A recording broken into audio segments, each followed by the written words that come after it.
My husband Trevor had strictly forbidden me from ever visiting his upstate farm. He called it a toxic, rotting money pit that was completely unsafe. But days after his sudden death, his estate lawyer handed me a heavy high-tech key fob and told me not to sign away the property until I saw it for myself. I expected a crumbling shack, but when I pressed the button on that fob and the iron gate swung open, I completely lost my breath. What was hidden on that property would destroy everything my in-laws stood for. My name is Jillian, and I am 33 years old. I spent the last 6 years of my life married to a man who was living a massive lie. If you have ever been gaslit by the very people who were supposed to be your family, let me know where you are watching from in the comments below. Hit that like button and subscribe if you have ever had to fight back against those who tried to take everything from you. The air in our house was thick with the scent of white lilies and the muted murmur of fake sympathy. We had just laid Trevor to rest exactly 3 hours earlier. I was standing in my own kitchen staring blankly at the smooth marble countertop. My body felt incredibly heavy with a grief that was entirely suffocating. I had barely slept a single hour since receiving that terrible late-night phone call about his fatal car accident. My hands were trembling violently as I poured myself a glass of cold water. I was just hoping for one single minute of peace, away from the crowded living room full of whispering mourners. I wanted to close my eyes and wake up from this nightmare. But peace is a luxury my mother-in-law, Francine, never allowed me to have. The heavy wooden kitchen door swung shut abruptly and muffled the constant chatter of the reception outside. Francine marched into the room. Her black designer morning dress was impeccably crisp, and her face was completely devoid of any actual sorrow. She did not offer me a comforting hug. She did not ask how I was holding up on the hardest day of my life. Instead, she walked straight up to me and slammed a thick manila folder onto the kitchen island right in front of my water glass. "Sign the quitclaim deed for the upstate farm, Gillian," Francine ordered. Her voice was sharp and commanding, leaving absolutely no room for discussion. "Harrison is taking over the financial burden, and we need this done today." I blinked repeatedly and tried to process her demanding words through the thick fog of grief in my brain. The upstate farm. Trevor had bought that property 4 years ago. He always referred to it as his hunting camp. He told me it was a cheap and dilapidated plot of land he picked up at a county tax auction for next to nothing. He had absolutely forbade me from ever going up there to see it.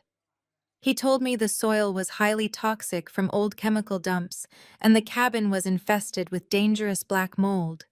He swore the foundation was structurally unsafe and could collapse at any minute. It was his private project, a place he claimed he went to do grueling physical labor just to clear his head away from the city. Whenever I offered to help him fix it up, he would turn vicious and berate me for nagging him about his only private sanctuary. I had learned to simply stop asking about it to keep the peace in our marriage. Before I could even formulate a question to ask Francine, the kitchen door swung open once again. Trevor's older brother Harrison strolled into the room. Harrison was the undisputed golden child of the family. He could do absolutely no wrong in Francine's eyes, despite a long string of failed business ventures that my in-laws always quietly covered up with their own money. Harrison leaned casually against my refrigerator and swirled a glass of expensive bourbon that he had boldly helped himself to from my private liquor cabinet. He looked me up and down with a familiar and deeply condescending smirk that I had endured for 6 long years. "Come on, Jillian." Harrison sneered and took a slow, arrogant sip of his drink. "Do not make this harder than it has to be. Trevor was drowning in massive debt because he was constantly funding your pathetic little plant shop. We all know it." I stiffened and felt a hot flash of defensive anger cut through my sadness. My botanical nursery was not a pathetic little plant shop. It was a highly successful and high-end business that I had built completely from the ground up with my own 2 hands. I provided rare orchids and custom living terrariums to luxury hotels and elite corporate clients across the entire state. I had never taken a single dime from Trevor to run my business. In fact, my steady income often covered our mortgage and household expenses. When Trevor claimed his annual corporate bonuses were delayed or smaller than expected, But in the eyes of my arrogant in-laws, my thriving career was just a cute little hobby for a housewife. It was considered utterly inferior to Harrison's supposed corporate genius, even though Harrison had never successfully managed a profitable company in his entire life. "Trevor died penniless, Jillian," Francine said. Her tone dripped with a fake, sickening pity that barely masked her venomous intent. "He was hiding the terrible truth from you to protect you. That toxic property upstate is a massive financial liability. The property taxes and the code violations alone are going to completely bankrupt you by the end of the year. We are just trying to help you. Harrison is graciously willing to take the deed off your hands today so you do not lose everything you own. You need to sign it right now to keep this family out of total financial ruin." The sheer audacity of cornering a grieving widow during her husband's funeral reception was staggering. Even for a woman as controlling as Francine, this was an entirely new low. But I was so incredibly tired. The physical and emotional exhaustion was pulling me under like a dark, heavy tide. I felt completely hollow inside. I looked down at the thick stack of documents spilling out of the manila folder. Bold legal print demanded my immediate signature on the dotted line. They had even brought a notary pen. It was a heavy gold fountain pen that Francine now pushed aggressively into my shaking hand. "Just sign the paper, Jillian," Harrison pressed. He stepped much closer and deliberately crowded my personal space to intimidate me. "You are just a florist. You have absolutely no idea how to handle complex real estate liabilities or municipal tax codes. Let the men handle the real business.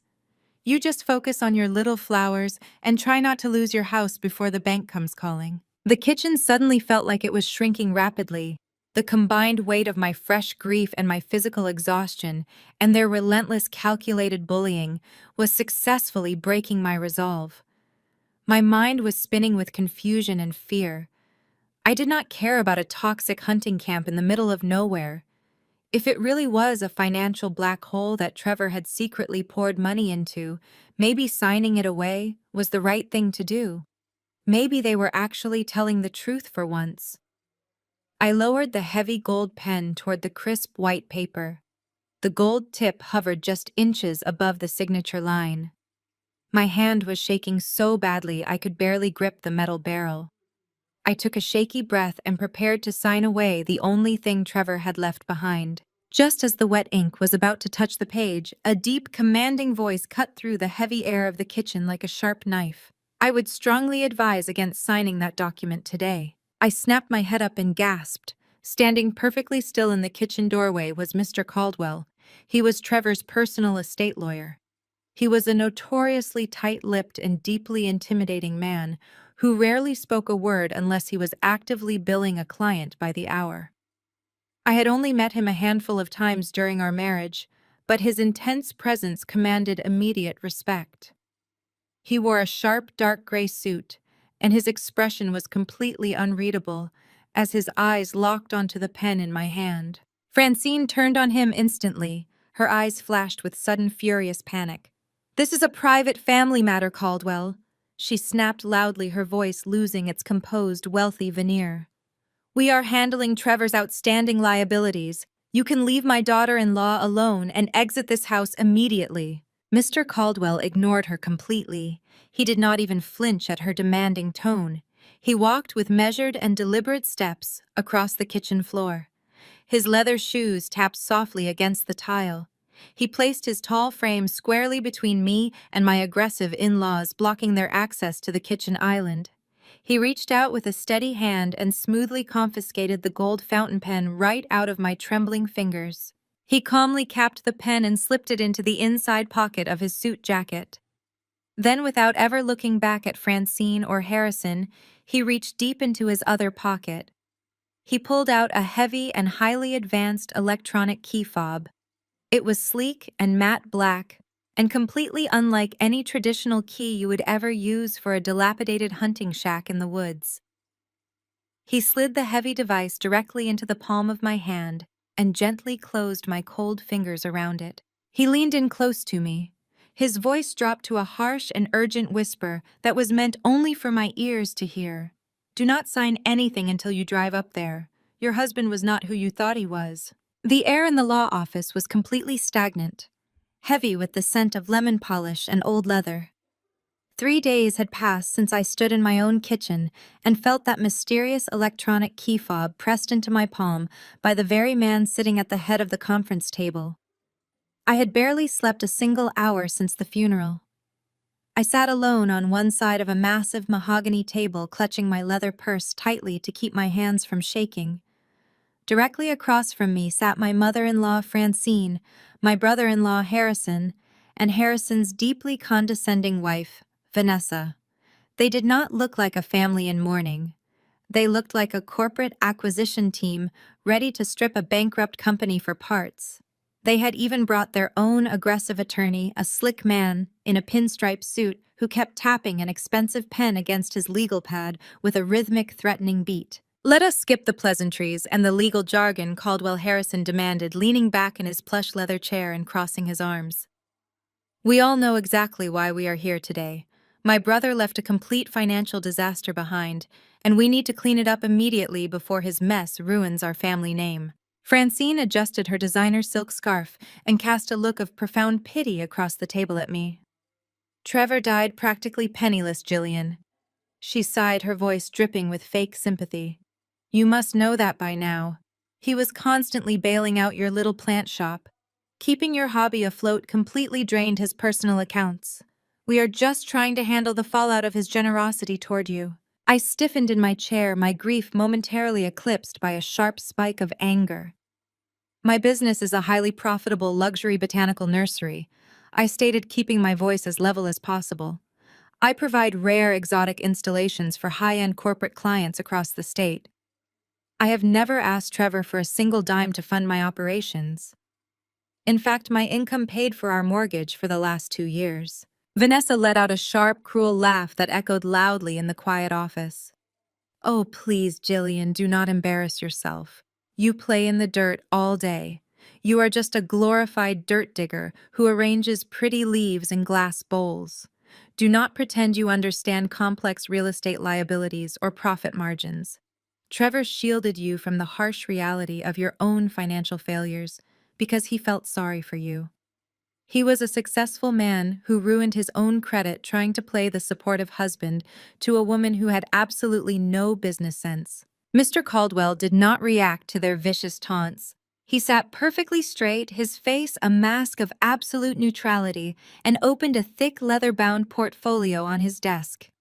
"If we are quite finished with the personal commentary, I will begin reviewing the outstanding financials of the estate," Mr. Caldwell said, his voice cold and authoritative. He pulled out a stack of dense financial ledgers and began reading the figures aloud. My blood ran completely cold as the numbers filled the room.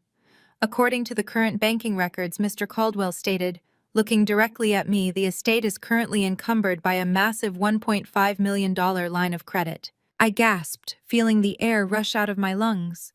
"A $1.5 million loan," I repeated, my voice trembling with shock.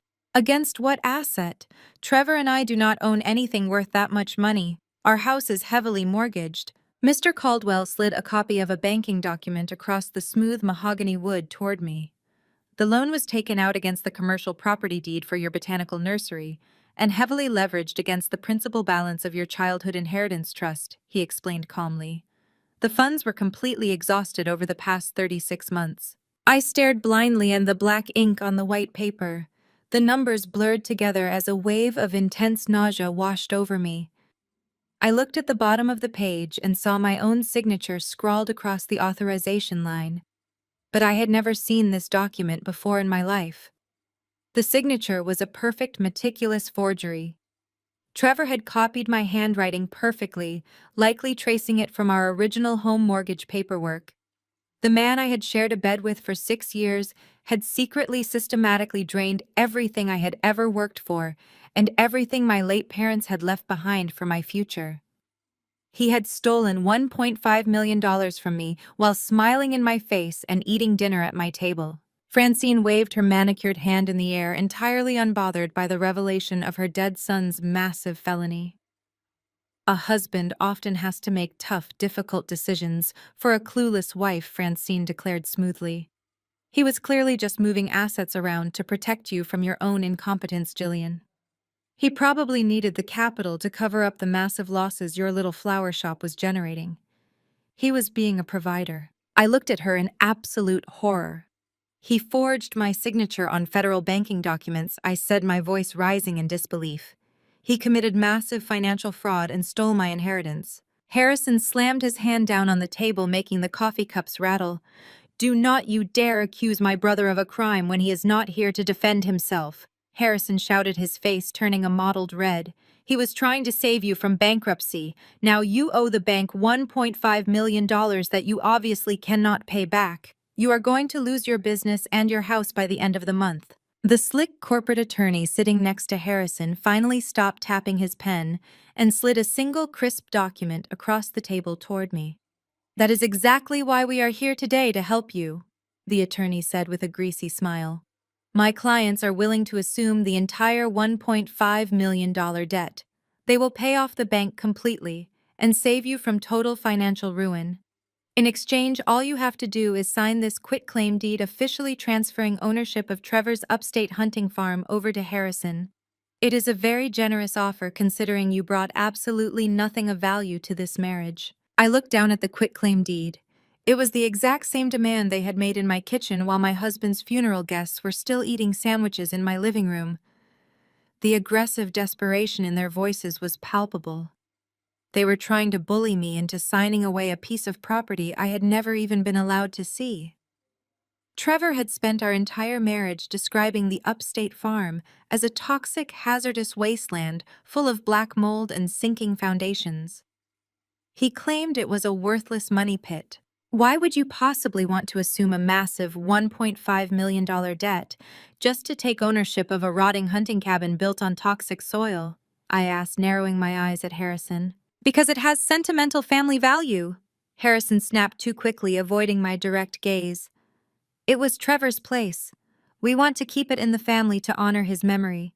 You have absolutely no use for a rugged hunting camp anyway. Just sign the paper, Jillian, and we will make your massive debt problem disappear today. I sat back in my chair, my mind racing. The pieces of the puzzle were completely contradicting each other. Trevor had stolen millions from me but claimed he was broke. He bought a toxic wasteland but strictly forbade me from ever driving up to see it. Now his greedy, arrogant family was desperate to take ownership of this supposedly worthless piece of dirt and willing to absorb a massive fortune in debt just to get my name off the deed. I reached into my purse. My fingers brushed against the heavy, high-tech electronic key fob that Mr. Caldwell had slipped into my hand 3 days earlier. I remembered his urgent, whispered warning not to sign anything until I saw the property for myself. I looked up and met Mr. Caldwell's eyes across the table. He gave me a barely perceptible nod, just a fraction of a movement that confirmed my growing suspicions. I slowly zipped my purse closed and stood up from the mahogany table. I will not be signing anything today, I said, keeping my voice remarkably steady despite the adrenaline flooding my veins. Francine shot out of her chair, her perfectly styled facade shattering into pure venomous rage. Her face contorted into an ugly, vicious sneer. Do not play games with me, you ungrateful little girl, Francine snarled, pointing a sharp finger directly at my face. You are drowning in debt, and you are entirely out of your depth. If you do not sign that property over to Harrison by Friday afternoon, I will personally ruin you. I will call every elite corporate supplier and every luxury event venue in this city. I will use every social connection I possess to ensure your business is permanently blacklisted. You will never sell another flower in this state. You will be completely bankrupt and out on the street by next week. I looked at the woman who had pretended to be my family for 6 years. I saw the absolute ruthless cruelty in her eyes and realized she meant every single word. She would gladly destroy my entire life just to get her hands on that deed. I did not raise my voice. I did not cry. I simply looked at her and said, we will see about that. I turned my back on them and walked out of the law office, ignoring Harrison shouting my name down the quiet hallway. I took the elevator down to the parking garage, feeling a strange cold calm wash over my entire body. The devastating grief that had paralyzed me for days was suddenly gone, completely burned away by the white-hot reality of their betrayal. I got into my car and locked the doors. I pulled out my phone and opened the mapping application. I did not type in the address for my botanical nursery. I did not type in the address for my empty, heavily mortgaged home.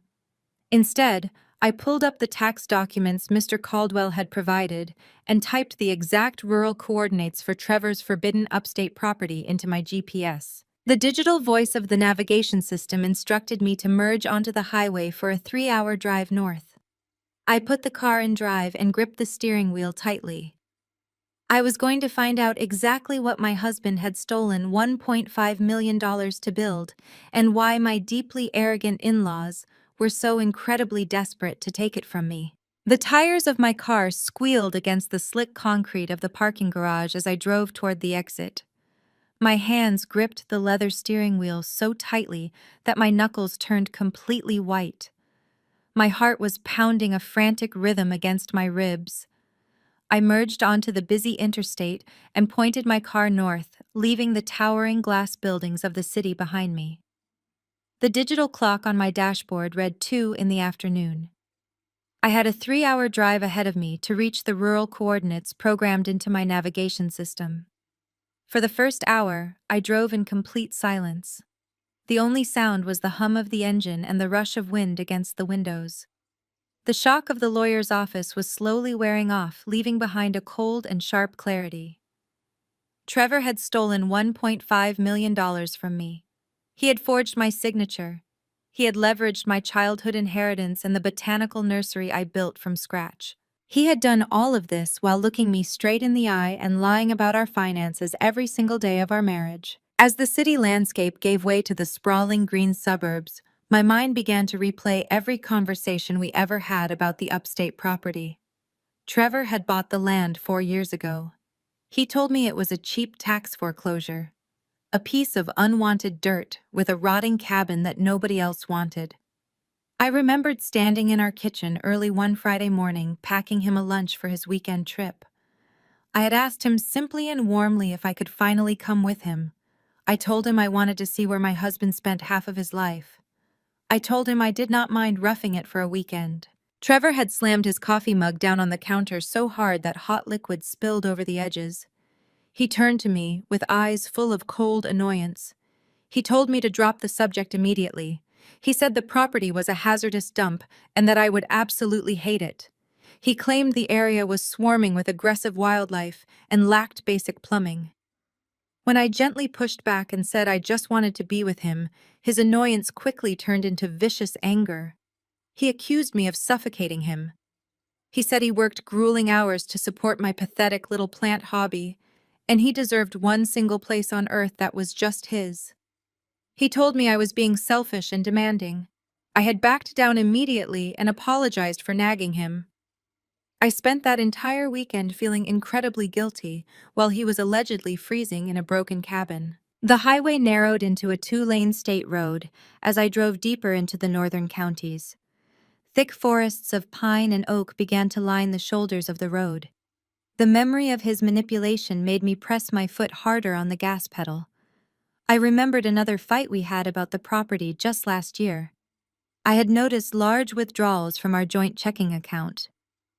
When I asked him about the missing money, he played the part of the stressed and burdened provider. He claimed he was forced to buy expensive industrial equipment to deal with a massive toxic hazard on the farm. He painted a terrifying picture of the property to ensure I would never dare to visit. He told me the foundation of the old hunting shack was sinking into highly unstable mud. He swore the walls were completely infested with dangerous toxic black mold. He reminded me that I had mild asthma and said the air quality in the cabin would put me in the hospital. He looked at me with deep concern and said he was only keeping me away to protect my health. He played the martyr perfectly. He claimed he went up there every weekend to do brutal back-breaking labor just to clear his head from the extreme stress of carrying our family financially. I believed every single word. I used the profits from my botanical nursery to replace the money he took from our joint account. I worked late into the night designing custom floral installations just to make his life easier. The sheer irony of his lies made me sick to my stomach. He was draining my business to fund his secret life while telling me my business was a worthless drain on his resources. The navigation system instructed me to take an upcoming exit. The scenery was completely rural now. I drove past sprawling dairy farms and old rusty tractors parked in fields of tall grass. The sky above was a bright, clear blue, but a dark storm of realization was brewing inside my mind. I thought about the final time I had tried to talk to him about the farm. It was only 2 months ago. My nursery had just secured a massive ongoing contract with a luxury hotel chain. I had received a huge advance payment.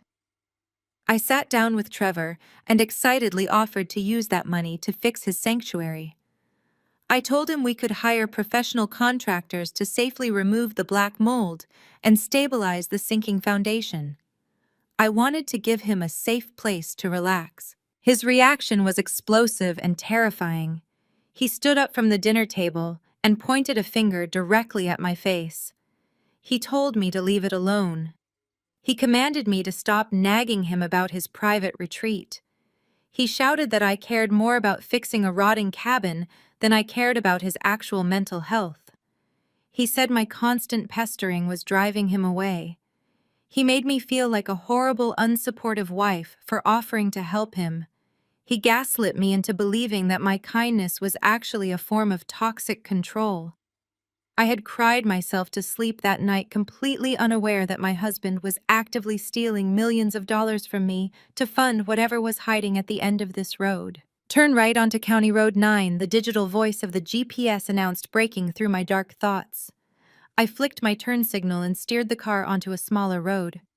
I expected the asphalt to turn into broken gravel or packed dirt.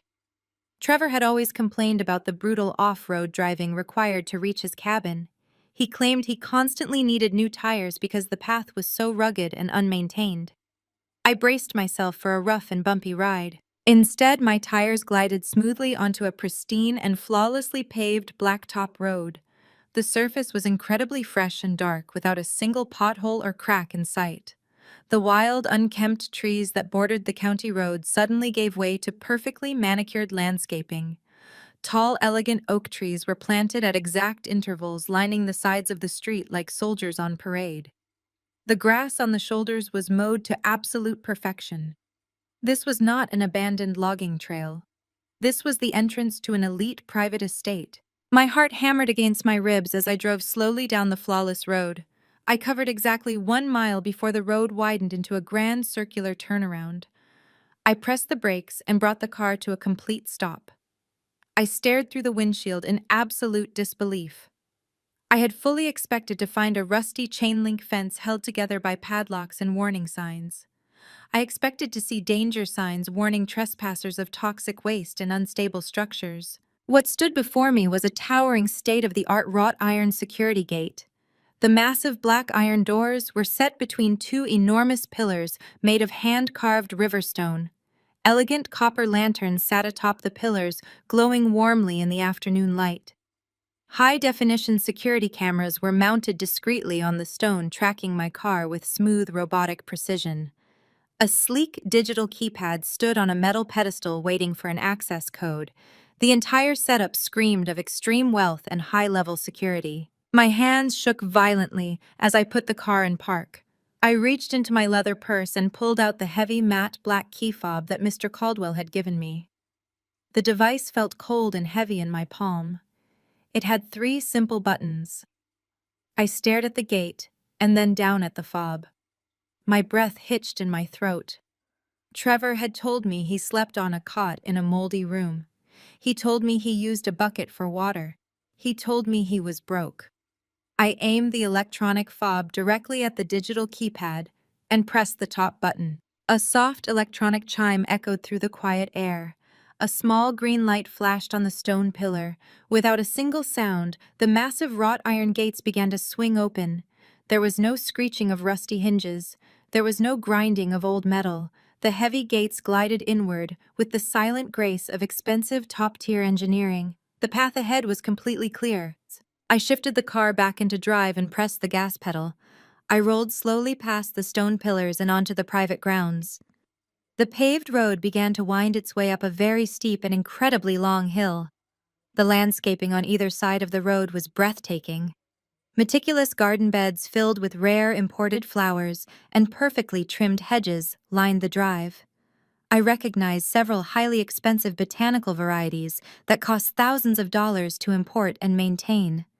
My husband, who claimed my floral business was a pathetic joke, had spent a fortune on professional landscaping. I followed the curving road as it climbed higher and higher toward the sky. My hands gripped the wheel so tightly my joints ached. I could not see what was at the top of the hill, but the sheer scale of the grounds was staggering. I drove for another 2 minutes, climbing the steep incline until the trees finally parted. I reached the crest of the hill and the landscape suddenly opened up. I slammed my foot on the brake pedal with all my strength. The car jerked to a violent halt, throwing me forward against my seatbelt.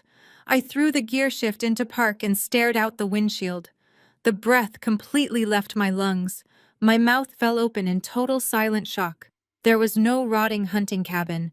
There was no sinking foundation, and there was absolutely no toxic wasteland. Stretching out before me in every direction was a breathtaking 50-acre luxury vineyard. Endless rows of vibrant, healthy grapevines rolled across the sunlit hills, perfectly aligned and meticulously cared for.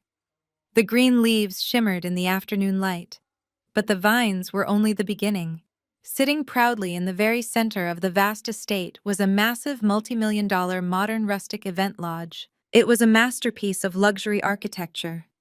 The building was constructed from massive imported timber beams and elegant natural stone. A towering wall of pristine glass stretched across the entire front of the lodge, offering panoramic views of the entire valley. A sprawling wraparound deck made of rich, polished hardwood encircled the massive structure. Expensive outdoor lounge furniture surrounded massive stone fire pits on the patio. A private paved parking lot sat off to the side, large enough to accommodate 100 guests. I sat in my idling car, completely paralyzed by the sheer magnitude of the deception. Trevor did not buy a hunting camp. Trevor had used the $1.5 million he stole from my business and my inheritance to build a breathtaking luxury empire in secret. He had drained my life dry to create this masterpiece. And now his greedy family was waiting back in the city, desperate for me to sign it all away. I unbuckled my seatbelt and reached for the door handle, ready to step inside the lie my husband had built. I pushed open the heavy car door and stepped onto the immaculate crushed stone driveway. The crisp, upstate air lacked any trace of the toxic rot Trevor had warned me about for years. Instead, it smelled of fresh pine and expensive cedar wood. My legs felt like lead as I walked up the wide flagstone steps leading to the main entrance of the lodge. The front doors were massive slabs of custom-milled timber bound by iron hardware. A sleek electronic lock pulsed with a faint blue light beside the heavy handles. My hand shook as I raised the black key fob Mr. Caldwell had given me. I pressed it against the scanner. A soft mechanical click echoed through the quiet afternoon, and the heavy door unlatched. I pushed it open and stepped over the threshold into an entirely different world. I completely lost my breath. The interior of the lodge was an absolute masterpiece of luxury architecture. Vaulted ceilings soared 3 stories high, supported by massive exposed wooden beams that smelled of rich oil and wealth. Sunlight poured through a wall of panoramic windows, bathing the sprawling room in a warm, golden glow. Enormous crystal chandeliers hung from the rafters, catching the light and throwing fractured rainbows across the imported Brazilian hardwood floors. A massive double-sided stone fireplace dominated the center of the grand hall. Every single detail screamed of limitless budgets and elite designers. There was no sinking foundation and no black mold. This was a high-end playground for the ultra-rich. But the most shocking part of the grand hall was not the million-dollar architecture. It was the sound of uproarious laughter echoing from the far side of the room. I followed the sound, my footsteps muffled by a thick hand-woven artisan rug. In a sunken lounge area overlooking the vineyard, I found them. Francine Harrison and his wife Vanessa were lounging on a set of curved white leather sofas. A silver ice bucket sat on a low glass table between them, chilling a bottle of vintage champagne. Spread out across the table were dozens of expensive fabric swatches, floral arrangement catalogs, and glossy catering brochures. They were completely relaxed, celebrating in the very place my husband had supposedly hidden away to suffer in squalor. Vanessa was the first one to spot me. She paused with a crystal flute of champagne halfway to her lips. Her perfectly manicured eyebrows shot up in mild surprise before settling into her trademark sneer. "Look what the cat dragged in," Vanessa drawled, setting her glass down with a delicate clink. "Try not to track mud onto the imported rugs, Jillian. These cost more than your entire greenhouse inventory." Francine and Harrison turned their heads lazily. I fully expected them to panic. I expected them to scramble to hide the evidence of their massive deception or feign some sort of innocent ignorance. They did absolutely none of that. Instead, Harrison leaned back into the plush leather cushions, laced his fingers behind his head, and smiled with pure, unadulterated arrogance. "Well, I suppose it was only a matter of time before you figured out how to use a GPS." Harrison mocked, his voice dripping with condescension. "Though I am honestly surprised Caldwell gave you the keys. I told Trevor we should have fired that stiff-necked lawyer months ago." I stood frozen at the edge of the sunken lounge. My heart hammered furiously against my ribs. "What is this place?" I demanded, my voice trembling with a mixture of profound rage and sickening betrayal. "Trevor told me this was a toxic hunting camp. He said the foundation was collapsing. He told me he slept on a cot in a moldy room." Francine let out a sharp, elegant laugh that cut through the room like shattered glass. "Oh, Jillian, you really are painfully naive," Francine said, picking up a velvet fabric swatch and examining it in the sunlight. "Did you truly believe my son would spend his weekends sleeping in a toxic shack in the woods? Trevor was a man of refined tastes. He just needed a convincing story to keep you and your constant whining far away from our real family business." Harrison stood up and walked over to the champagne bucket. He poured himself a fresh glass with slow, deliberate movements, deliberately showcasing his total lack of fear. "I will lay it out for you simply so your simple florist brain can understand," Harrison said, taking a sip of his drink. "I had a few unfortunate setbacks with my commercial real estate ventures in the city. The market was highly unpredictable, and I lost a bit of investor capital." "A bit of capital," I shot back, my voice rising in anger. "You bankrupted 3 separate companies in 5 years, Harrison. You lost millions." Francine slammed her hand down on the glass table. "Do not speak to your brother-in-law that way." Francine snapped, her eyes flashing with maternal fury. "Harrison is a visionary. He just needed the right project to showcase his talents. That is why I went to Trevor. I told him he needed to step up and secure his older brother's future." Trevor agreed that family always comes first. So he bought this pristine 50-acre property to build a luxury wedding and wellness retreat for Harrison to run. The sickening truth crashed down on me with the force of a physical blow. The $1.5 million Trevor had stolen from my business and my childhood inheritance was not lost to a bad investment or a gambling debt. He had deliberately siphoned every single dime I had ever earned to build a luxury empire for his incompetent golden child brother. He had forged my signature on federal bank loans to buy crystal chandeliers and imported hardwood floors for Harrison. He stole my inheritance to build you a wedding venue. I whispered, my voice cracking under the weight of the ultimate betrayal. He ruined my business and saddled me with massive debt just to bail you out again. Trevor did what was necessary to protect the true legacy of this family, Harrison replied, entirely unbothered by my devastation. Your little plant shop was never going to generate real generational wealth, Gillian. You were just playing in the dirt. Trevor put that dead equity to good use. This luxury retreat will generate millions in revenue every single season. Then I will sell it, I declared, taking a defiant step forward into the sunken lounge.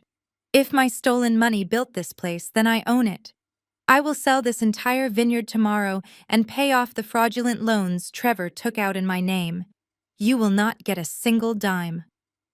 The 3 of them stared at me for a long, silent moment. Then they burst into cruel, uproarious laughter. Vanessa laughed so hard she had to wipe away a fake tear from the corner of her eye.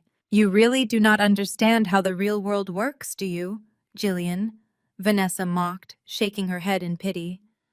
You cannot sell a single blade of grass on this property. Harrison set his champagne flute down and stepped up to me, invading my personal space just as he had done in my kitchen 3 days earlier. Trevor was not a fool. Jillian Harrison sneered, looking down his nose at me. He knew exactly how volatile you could be. He deliberately placed this entire estate, the land, the lodge, the vineyard, into an anonymous shell corporation. The corporate entity holds the deed, not Trevor. And it certainly does not belong to his clueless widow.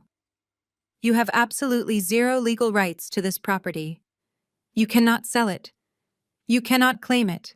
You do not even have the legal authority to stand in this room. The walls of the Grand Lodge suddenly felt like they were spinning. A cold sweat broke out across my forehead. They had planned this flawlessly. Trevor had trapped me in a mountain of forged debt and completely insulated the physical asset so I could never touch it.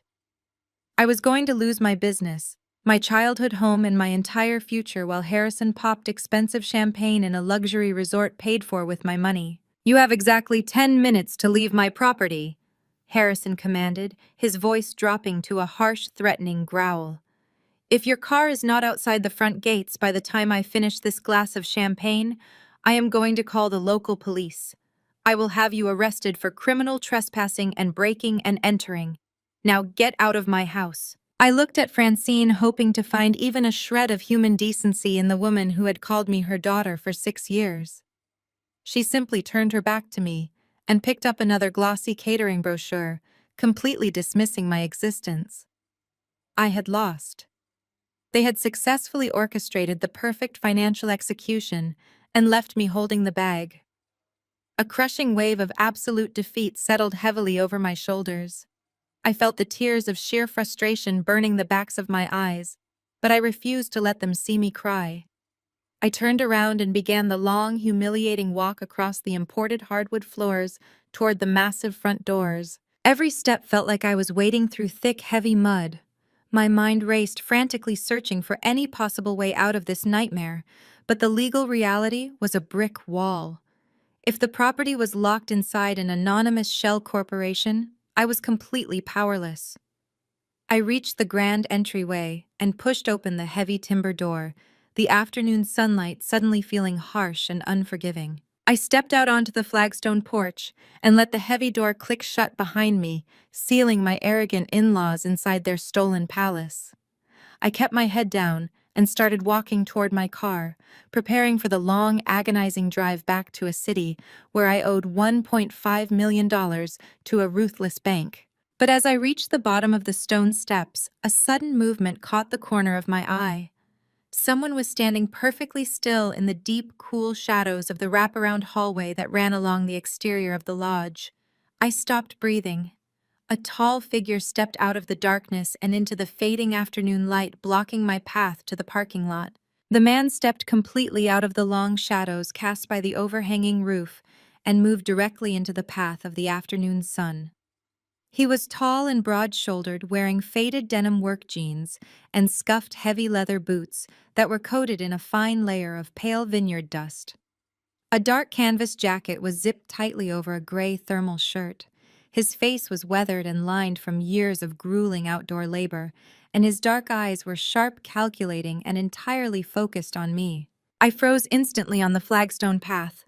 My hand gripped the strap of my leather purse so tightly my knuckles turned white. My first instinct was blind panic. I assumed Harrison had already made good on his vicious threat and summoned the estate's private security detail to have me forcefully removed from the premises. I braced my entire body for another deeply humiliating confrontation. "Ma'am," the man said. His voice was low and gravelly, carrying a rough edge that perfectly matched his rugged appearance. "I am going to need to see some official identification before you go anywhere." I stared at him while my heart hammered a frantic, desperate rhythm against my ribs. "Harrison sent you, did not he?" I asked. My voice was shaking with a heavy mixture of lingering fear and fresh defensive rage. "You can tell my arrogant brother-in-law to save his breath. I am already walking to my car. I am leaving this property right now. You do not need to physically escort me out of the parking lot." The man did not step aside. He remained planted firmly between me and my vehicle. He crossed his thick, muscular arms over his broad chest and stared down at me with an expression that was surprisingly completely devoid of malice. "Mr. Harrison does not give me orders," the man replied flatly. His tone held a thick, heavy layer of absolute contempt when he spoke Harrison's name. In fact, Mr. Harrison does not have the legal or professional authority to order a single person around on this entire property. Now please hand over your driver's license. I need to verify exactly who you are. I hesitated for a long, tense moment. I looked back over my shoulder toward the massive glass windows of the Grand Lodge, half expecting to see Francine and Vanessa standing there gloating at my exit. The windows reflected only the bright blue sky and the rolling green hills of the vineyard. I reached into my purse with trembling fingers and pulled out my wallet. I slid my state-issued driver's license out of the plastic sleeve and handed it over to the rugged stranger. He took the small plastic card and studied it carefully. His dark eyes darted back and forth between my printed photograph and my exhausted, tear-stained face. He read my full legal name. He read my home address. A heavy sigh escaped his lips.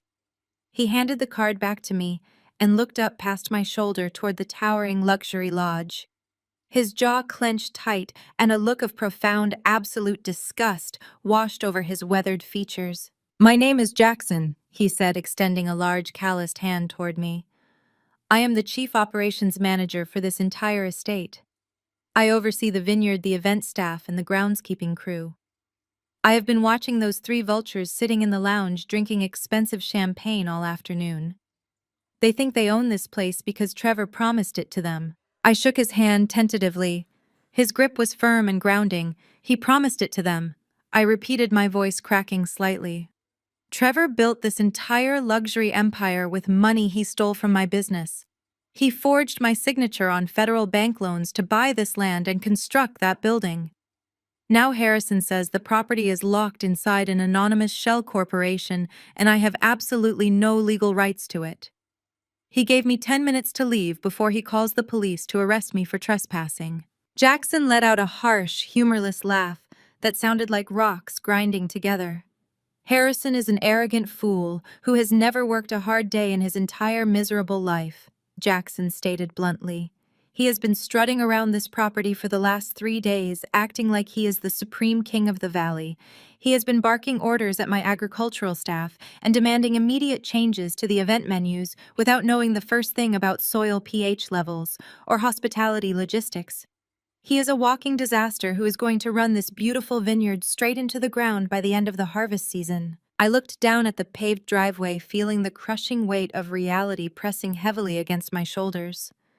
"It does not matter how incompetent Harrison is," I whispered, feeling a fresh wave of defeat wash over me. "If the deed is protected by a corporate shield, I cannot touch it. My lawyer told me not to sign the quitclaim deed until I came up here to see the truth. Well, I have seen the truth, Jackson.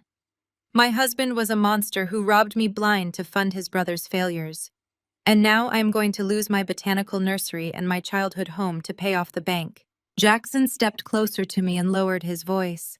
His sharp eyes scanned the perimeter of the parking lot, checking for any listening ears.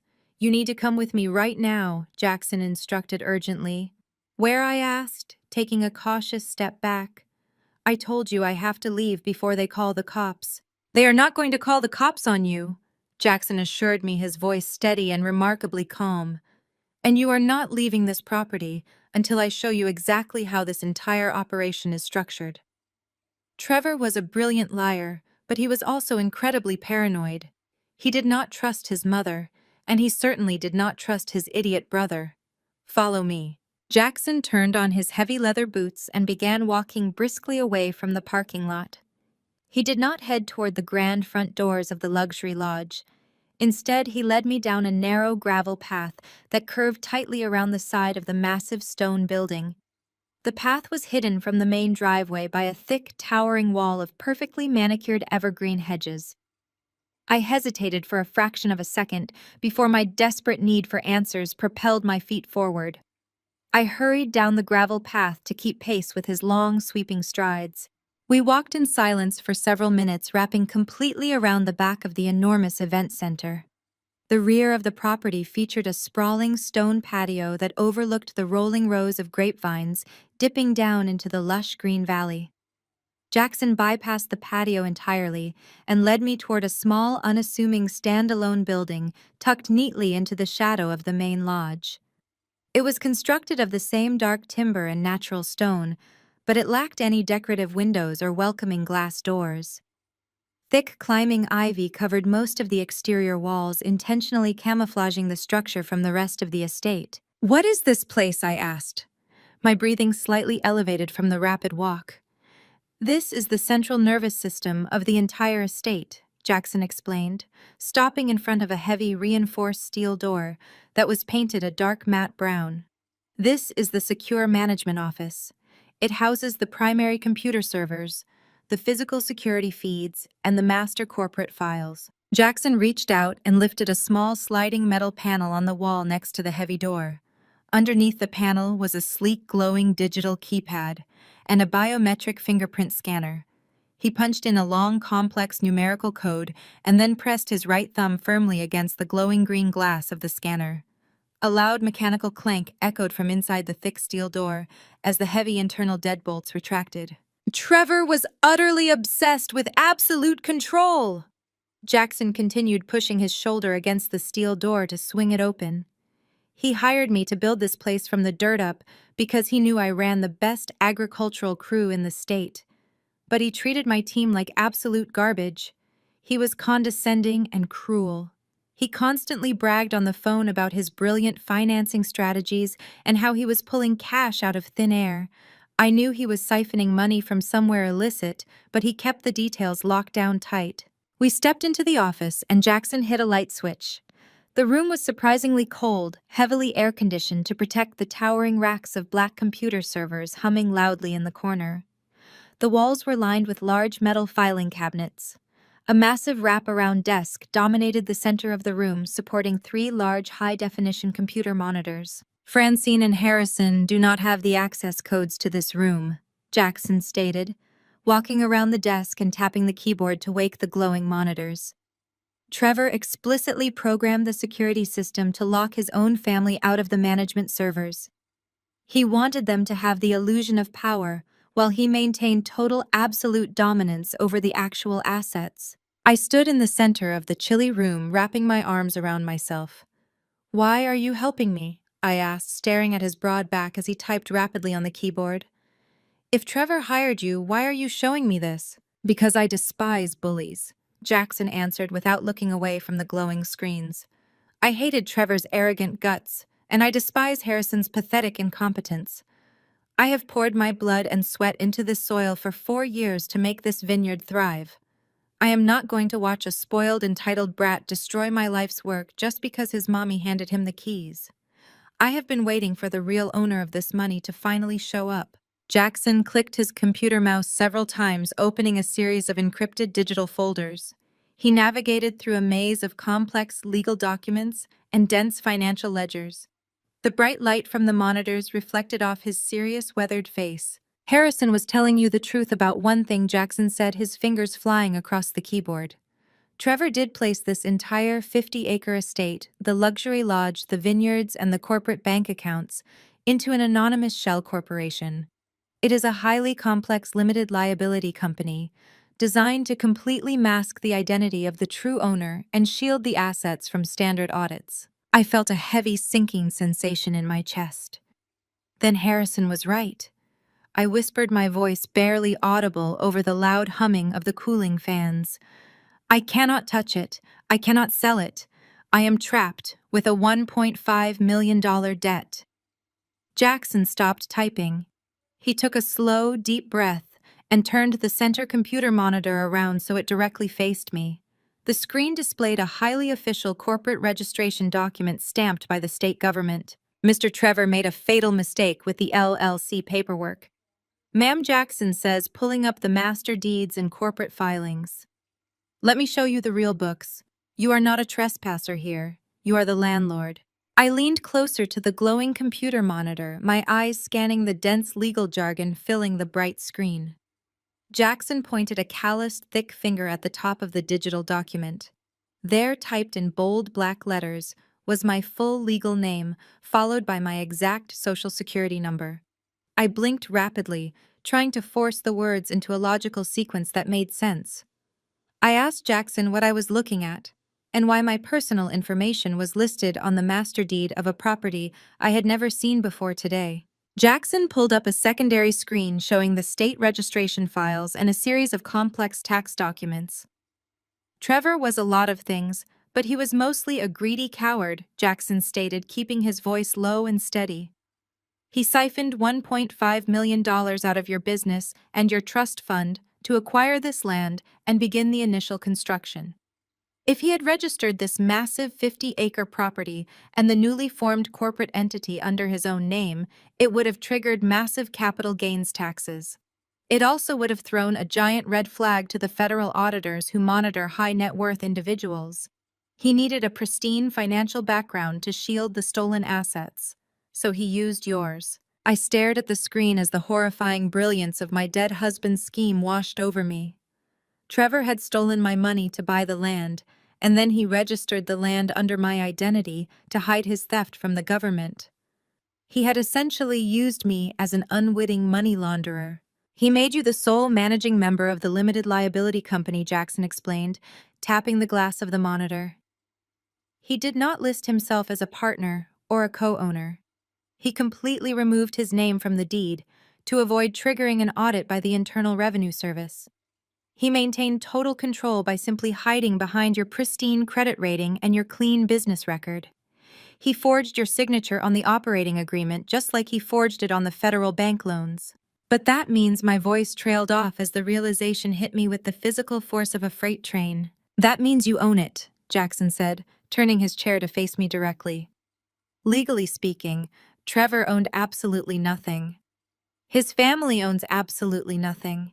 You are the sole managing member of a luxury estate currently appraised at $15 million. You own the Grand Lodge. You own the 50 acres of imported vineyards.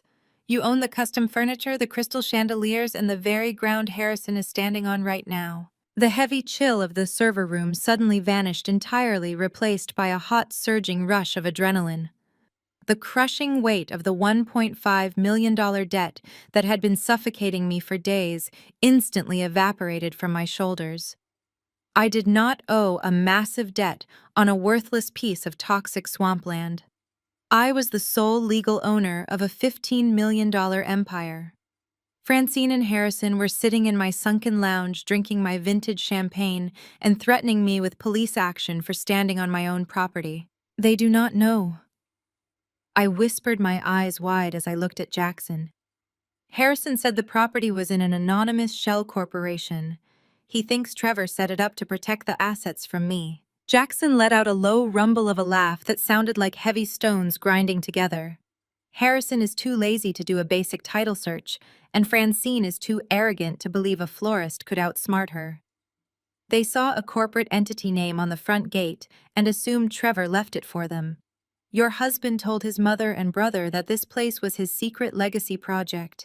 He promised Francine he would hand the keys over to Harrison when the construction was completely finished. Jackson crossed his thick arms over his chest and looked at me with deep, solemn sympathy. Trevor was planning to divorce you, Jillian.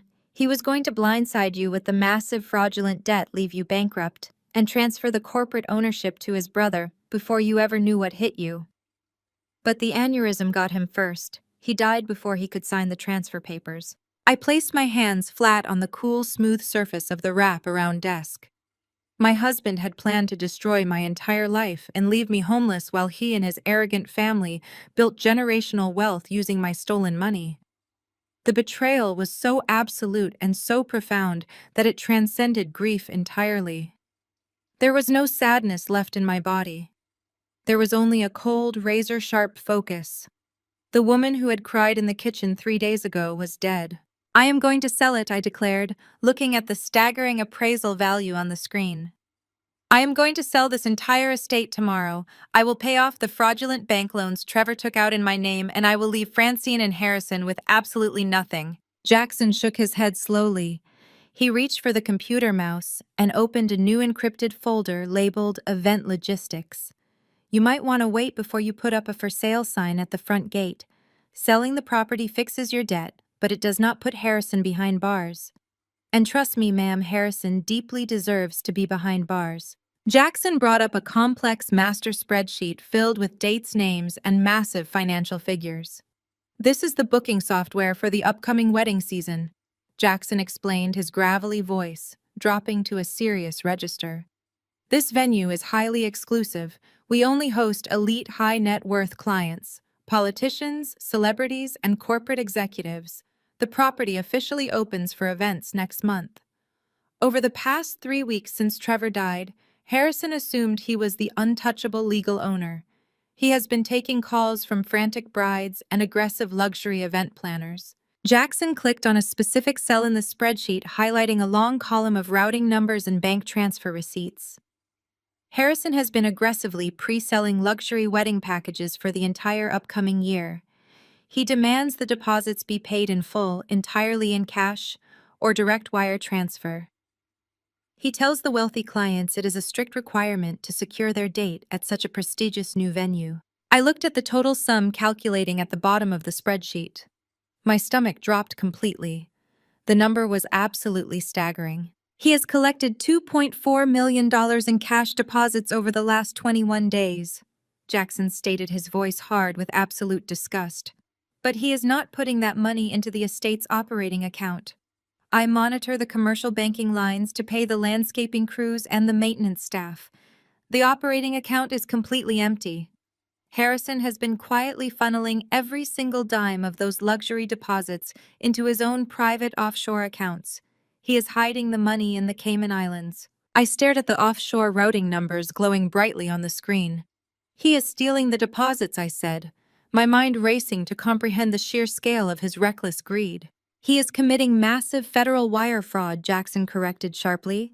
He is using a corporate entity he does not legally own to solicit millions of dollars across state lines. And here is the real kicker. Because he stole the deposit money, the estate is completely unfunded. We have no working capital to hire catering staff, security teams, or floral designers. We cannot purchase food or alcohol. There is no money to actually host a single one of these luxury weddings. When the first bride shows up next month expecting $1 million event, the front gates will be locked. Harrison is planning to take the offshore cash and flee the country before the first major lawsuit hits the courts. I gripped the edge of the desk so hard my fingers ached. He was going to frame me. I realized the horrifying truth settling over me like a suffocating blanket. If my name is on the LLC, then I am the one legally responsible for the venue and the broken contracts. When the angry clients sue for breach of contract and the federal authorities investigate the missing $2.4 million, they would find my name as the sole managing member. Harrison was going to steal the cash and let me take the fall for federal fraud. Jackson nodded grimly. His dark eyes locked on mine. He thinks you are just a clueless florist who will panic and sign a quitclaim deed tomorrow afternoon. He wants you to officially hand over the legal liability before the whole operation completely implodes. He wants to wipe his hands clean and leave you holding the bag for his felony. But he does not realize I kept the real books hidden in the secure server room. I have every single IP address, every wire transfer, and every digital footprint linking the theft directly to Harrison's personal devices. My purse vibrated violently against my hip, breaking the tense, heavy silence in the server room. I reached inside and pulled out my phone. The screen was lit up with a new text message. The sender was Francine. I opened the message and read the cold, demanding words glowing on my screen. I have already called my elite corporate contacts and frozen your nursery's wholesale vendor accounts. Francine wrote her text dripping with venom. Your suppliers will no longer sell you a single flower. Your little business is effectively dead. You will sign the quitclaim deed tomorrow at noon at my lawyer's office, or I will personally ensure the bank has you evicted from your home by Monday morning. Do not test me, Jillian. I stared at the threatening text message. 10 minutes ago, those cruel words would have sent me into a total, absolute panic. 10 minutes ago, I was a terrified, grieving widow drowning in fraudulent debt and facing total bankruptcy. But standing in the heavily air-conditioned server room, looking at the ironclad digital evidence of Harrison's federal wire fraud, everything shifted into crystalline focus. I was not a helpless victim. I was a multi-millionaire landlord holding the key to my arrogant in-laws' total destruction. Francine thought she could starve me out by freezing my flower suppliers. She had no idea she was threatening a woman who owned a $15 million estate. I looked up at Jackson. He was watching me closely, waiting to see if I would run away in fear or if I would finally fight back. I smiled. It was a cold, sharp expression that I had never felt on my own face before. The time for crying was over. I looked back down at my phone and typed a simple two-sentence reply to the woman who thought she held my entire life in her manicured hands. I will be there. You win. I hit send on the text message and watched the little green bubble confirm delivery to Francine. I will be there. You win. It was the most difficult lie I had ever typed, but it was the necessary bait to keep the trap firmly set. I stood in the heavily air-conditioned server room of the upstate estate, looking across the desk at Jackson. The rugged operations manager gave me a single firm nod of approval. He reached over to the glowing computer monitors and began rapidly transferring the mountain of digital evidence onto a sleek encrypted flash drive. He meticulously copied the master property deeds, the state limited liability company filings, and the exhaustive ledgers detailing every single fraudulent offshore wire transfer Harrison had executed over the past 3 weeks. Jackson pulled the silver drive from the server and dropped it directly into my palm. It felt heavier than it actually was, carrying the weight of my entire future and my ultimate vindication. I thanked him for his loyalty and promised him that his job and the livelihoods of his entire agricultural crew were completely safe. I walked out of the hidden management office, slipped past the towering evergreen hedges, and got back into my car. I did not look back at the massive luxury lodge or the sunken lounge where my arrogant in-laws were still sipping expensive champagne. I pointed my car south toward the city and pressed my foot hard on the gas pedal. The 3-hour drive back to civilization felt entirely different than the panicked, grief-stricken journey up. The paralyzing confusion that had clouded my mind for days was gone, completely burned away by a cold, calculating rage. But as the rural landscape shifted back into the sprawling concrete network of the city suburbs, my phone began to ring incessantly. The Bluetooth display on my dashboard lit up with the names of my most trusted botanical suppliers. I answered the first call from Marcus, the owner of the largest exotic orchid importer on the East Coast, and a man I had done steady business with for nearly a decade. His voice was tense and apologetic, but deeply firm. He told me he was incredibly sorry for my sudden loss, but he needed to immediately halt all my pending floral shipments. Francine had apparently spent her entire afternoon making calls to every major vendor in the luxury event circuit. She had weaponized her high society connections to spread a vicious, convincing rumor that Trevor had died drowning in secret debt and that my botanical nursery was completely insolvent. Marcus told me Francine had personally warned him that I would be filing for bankruptcy by Monday morning and that any uncollected invoices would be permanently lost in the courts. Within 30 minutes of hanging up with Marcus, I received 4 more calls exactly like it. The custom glass manufacturers, the rare soil importers, and the wholesale greenhouse distributors all demanded immediate payment in full before they would load another delivery truck.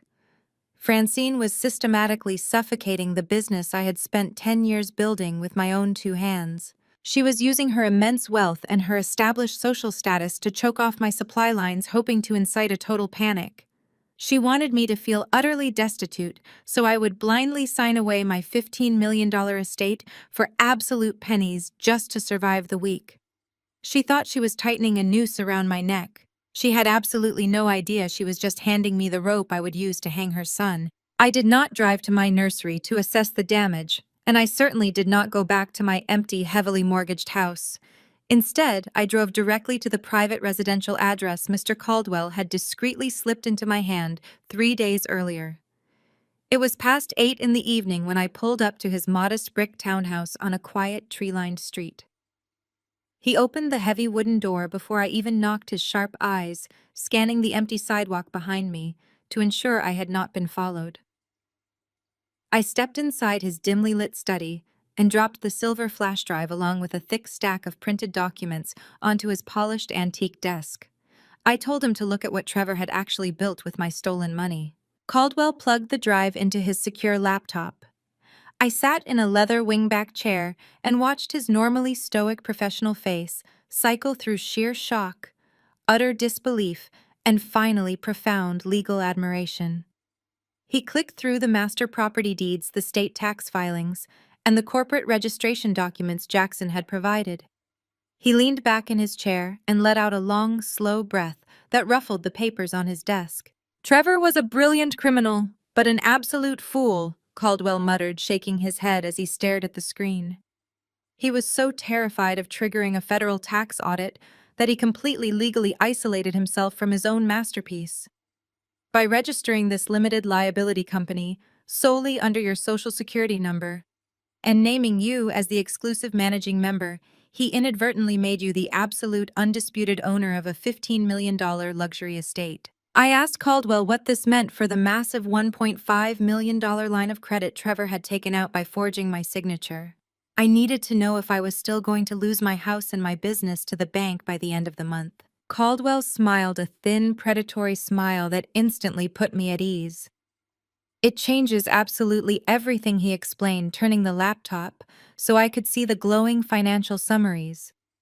Because the LLC is entirely in your name and currently appraised at 10 times the value of the fraudulent debt, we can legally leverage the estate's massive equity to instantly satisfy the bank. We can completely separate you from Trevor's financial crimes without you losing a single leaf in your botanical nursery. The bank does not care about the forgery if the debt is backed by a pristine $15 million commercial asset. You are not bankrupt, Jillian. You are one of the wealthiest property owners in this city. I took a deep breath, letting the reality of my new position settle into my bones. Then I told Caldwell to open the secondary folder labeled Event Logistics. I watched his eyes widen as he scrolled through Jackson's meticulously kept records of Harrison's illegal pre-sales.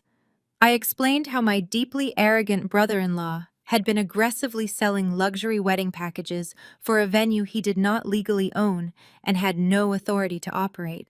I pointed to the offshore routing numbers glowing on the screen, showing exactly how Harrison had funneled over $2 million in cash deposits into private shell accounts in the Cayman Islands. He had stolen the operating capital, leaving the estate completely broke and unable to hire catering staff, security teams, or floral designers to actually host a single one of these million-dollar events. This is massive federal wire fraud, Caldwell stated, his voice dropping to a serious, hushed tone. Harrison is soliciting millions of dollars across state lines under the guise of a corporate entity he has absolutely no legal authority to represent. He is actively stealing from some of the wealthiest, most litigious families on the East Coast. This is not a simple family dispute over a deed. This is a multi-million-dollar federal crime that carries a severe mandatory prison sentence. I reached for my phone, ready to dial the police right then and there. I told Caldwell I wanted them arrested tonight. I wanted Francine to watch her precious golden child led out of his luxury city penthouse in handcuffs. I wanted the authorities to raid their homes and seize their assets immediately to pay for the sheer psychological torture they had put me through since my husband died. Caldwell reached across the desk and firmly placed his large hand over my phone. He shook his head, warning me to stop. "If you call the authorities right now, Harrison will panic," Caldwell advised, strictly keeping his voice low and urgent. "He will instantly realize someone leaked the real books.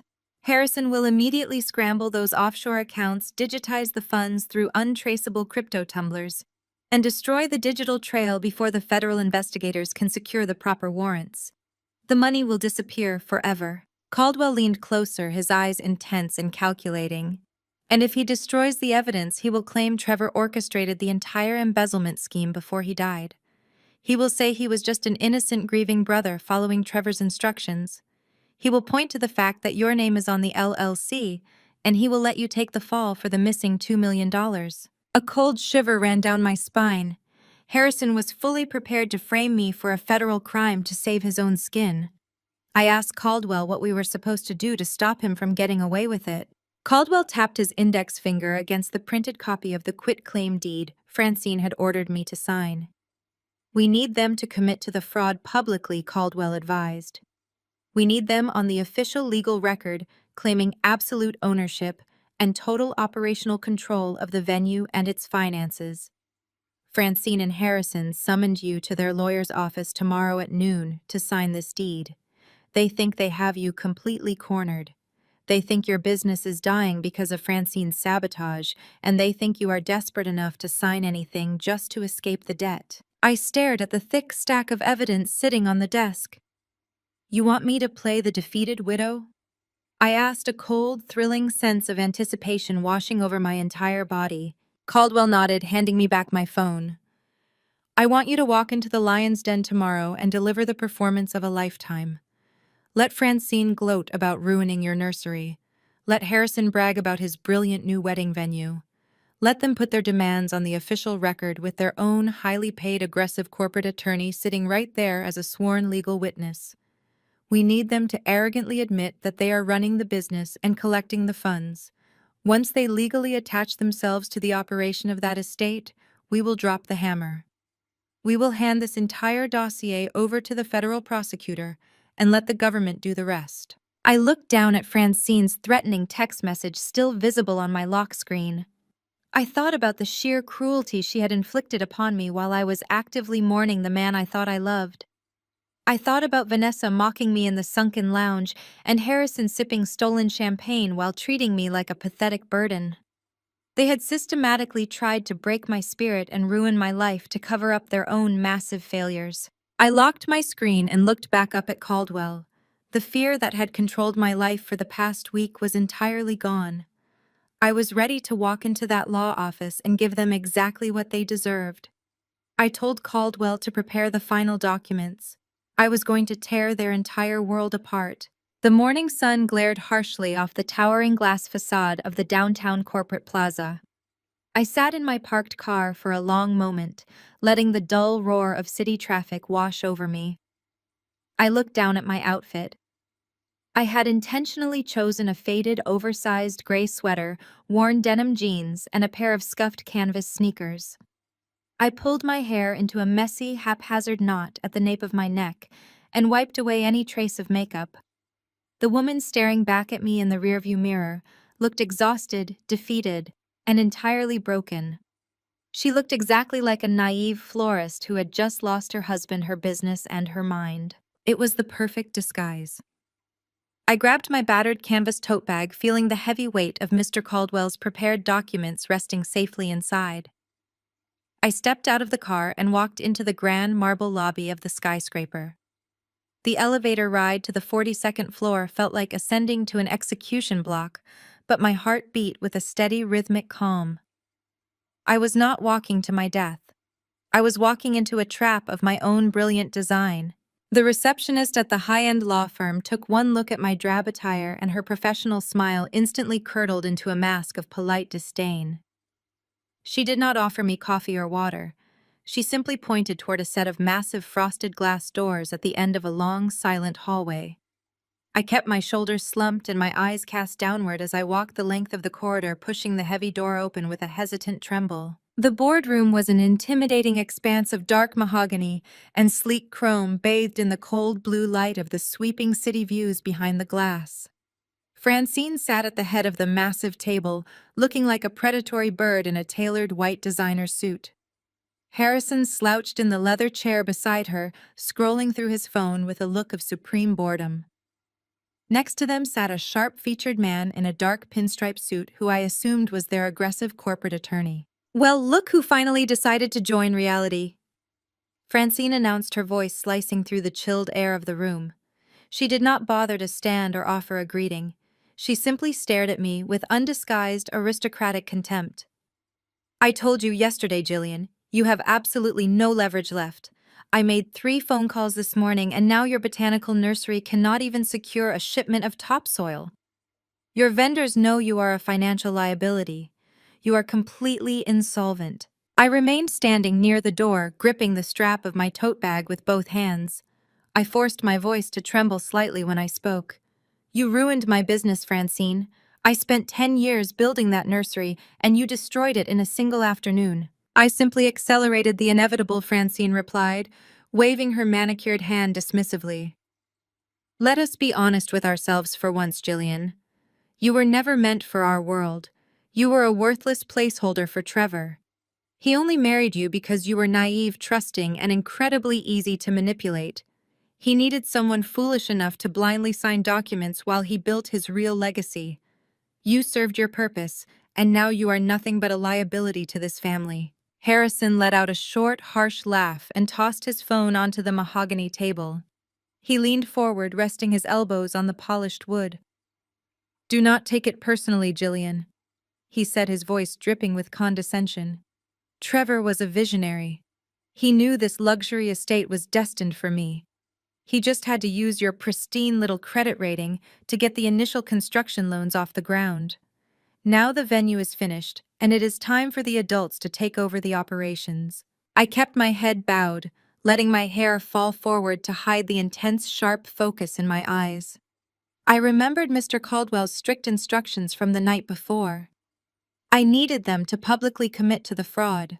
I needed them to claim absolute ownership and operational control on the official record with their highly paid lawyer sitting right there as a sworn witness. But what about the weddings? I asked, my voice small and hesitant. Jackson told me there are brides calling. There are massive deposits. If I sign this over, who is responsible for the venue contracts? Harrison rolled his eyes and let out a loud, exasperated sigh. I am handling the operations, Jillian. I am the acting director of the estate. I have been personally managing the client accounts and securing the cash deposits for the past 3 weeks. The money is perfectly secure in our corporate accounts.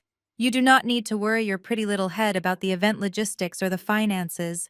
I have complete total control over the entire operation.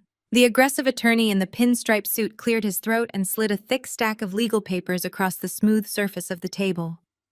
This is a standard quitclaim deed and a full transfer of liability, Mrs. Estate, the lawyer stated in a brisk, impatient tone. By signing this document, you are formally relinquishing any and all claims to the 50-acre property, the luxury lodge, and the associated limited liability company. In exchange, my clients will generously assume the burden of negotiating the $1.5 million bank debt your late husband left behind. It is a highly favorable deal for you. It makes your little debt problem go away entirely. Francine leaned back in her chair, crossing her arms over her chest. Consider it an act of charity, Jillian. We are saving you from total bankruptcy. Now stop wasting our valuable time. Sign the paperwork and hand over the master key fob to the management office. Harrison needs to get back to the estate to finalize the catering menus for our premier clients. I stared at the quitclaim deeds sitting on the table. They were so blinded by their own greed and arrogance that they did not even realize what they had just done. Harrison had just proudly confessed in front of a licensed attorney to operating a corporate entity he did not legally own and funneling millions of dollars in client deposits into secret accounts. He had claimed total responsibility for the fraudulent transactions. He had just handed me his own head on a silver platter. I took a slow, shaky breath. I let my shoulders drop an extra inch, projecting the image of a woman who had finally been entirely broken by the sheer weight of their cruelty. I walked slowly toward the table, my worn canvas sneakers squeaking slightly on the polished marble floor. I suppose I do not have a choice, I whispered, reaching into my drab tote bag. I pulled out a sleek black ink pen. Smartest thing you have said all week? Harrison sneered, tapping his fingers impatiently against the table. Just sign the bottom line and leave the keys. We have a lot of real business to conduct today. I did not reach for the quitclaim deed they had pushed across the table. Instead, I reached deeper into my canvas bag and pulled out the thick, heavy document Mr. Caldwell had finalized late last night. It was bound in a dark blue legal cover and stamped with the official seal of the State Commercial Registry. I placed my document firmly on top of their quitclaim deed. I uncapped my pen and signed my name with a smooth, elegant flourish, completely devoid of any hesitation or fear. I reached into my pocket, pulled out the heavy electronic key fob Jackson had given me, and placed it directly on top of my signature. Then I placed my hands flat on the table, pushed my shoulders back, and stood entirely straight. I looked directly into Francine's eyes and let the facade of the defeated widow completely fall away. I slid the thick document across the mahogany table toward Harrison. The heavy paper stopped right in front of him. Harrison snatched the document eagerly, a victorious, smug smirk stretching widely across his face. He grabbed the key fob and tossed it into his pocket like a trophy. He was so eager to cement his victory that he did not even look at my sudden change in posture.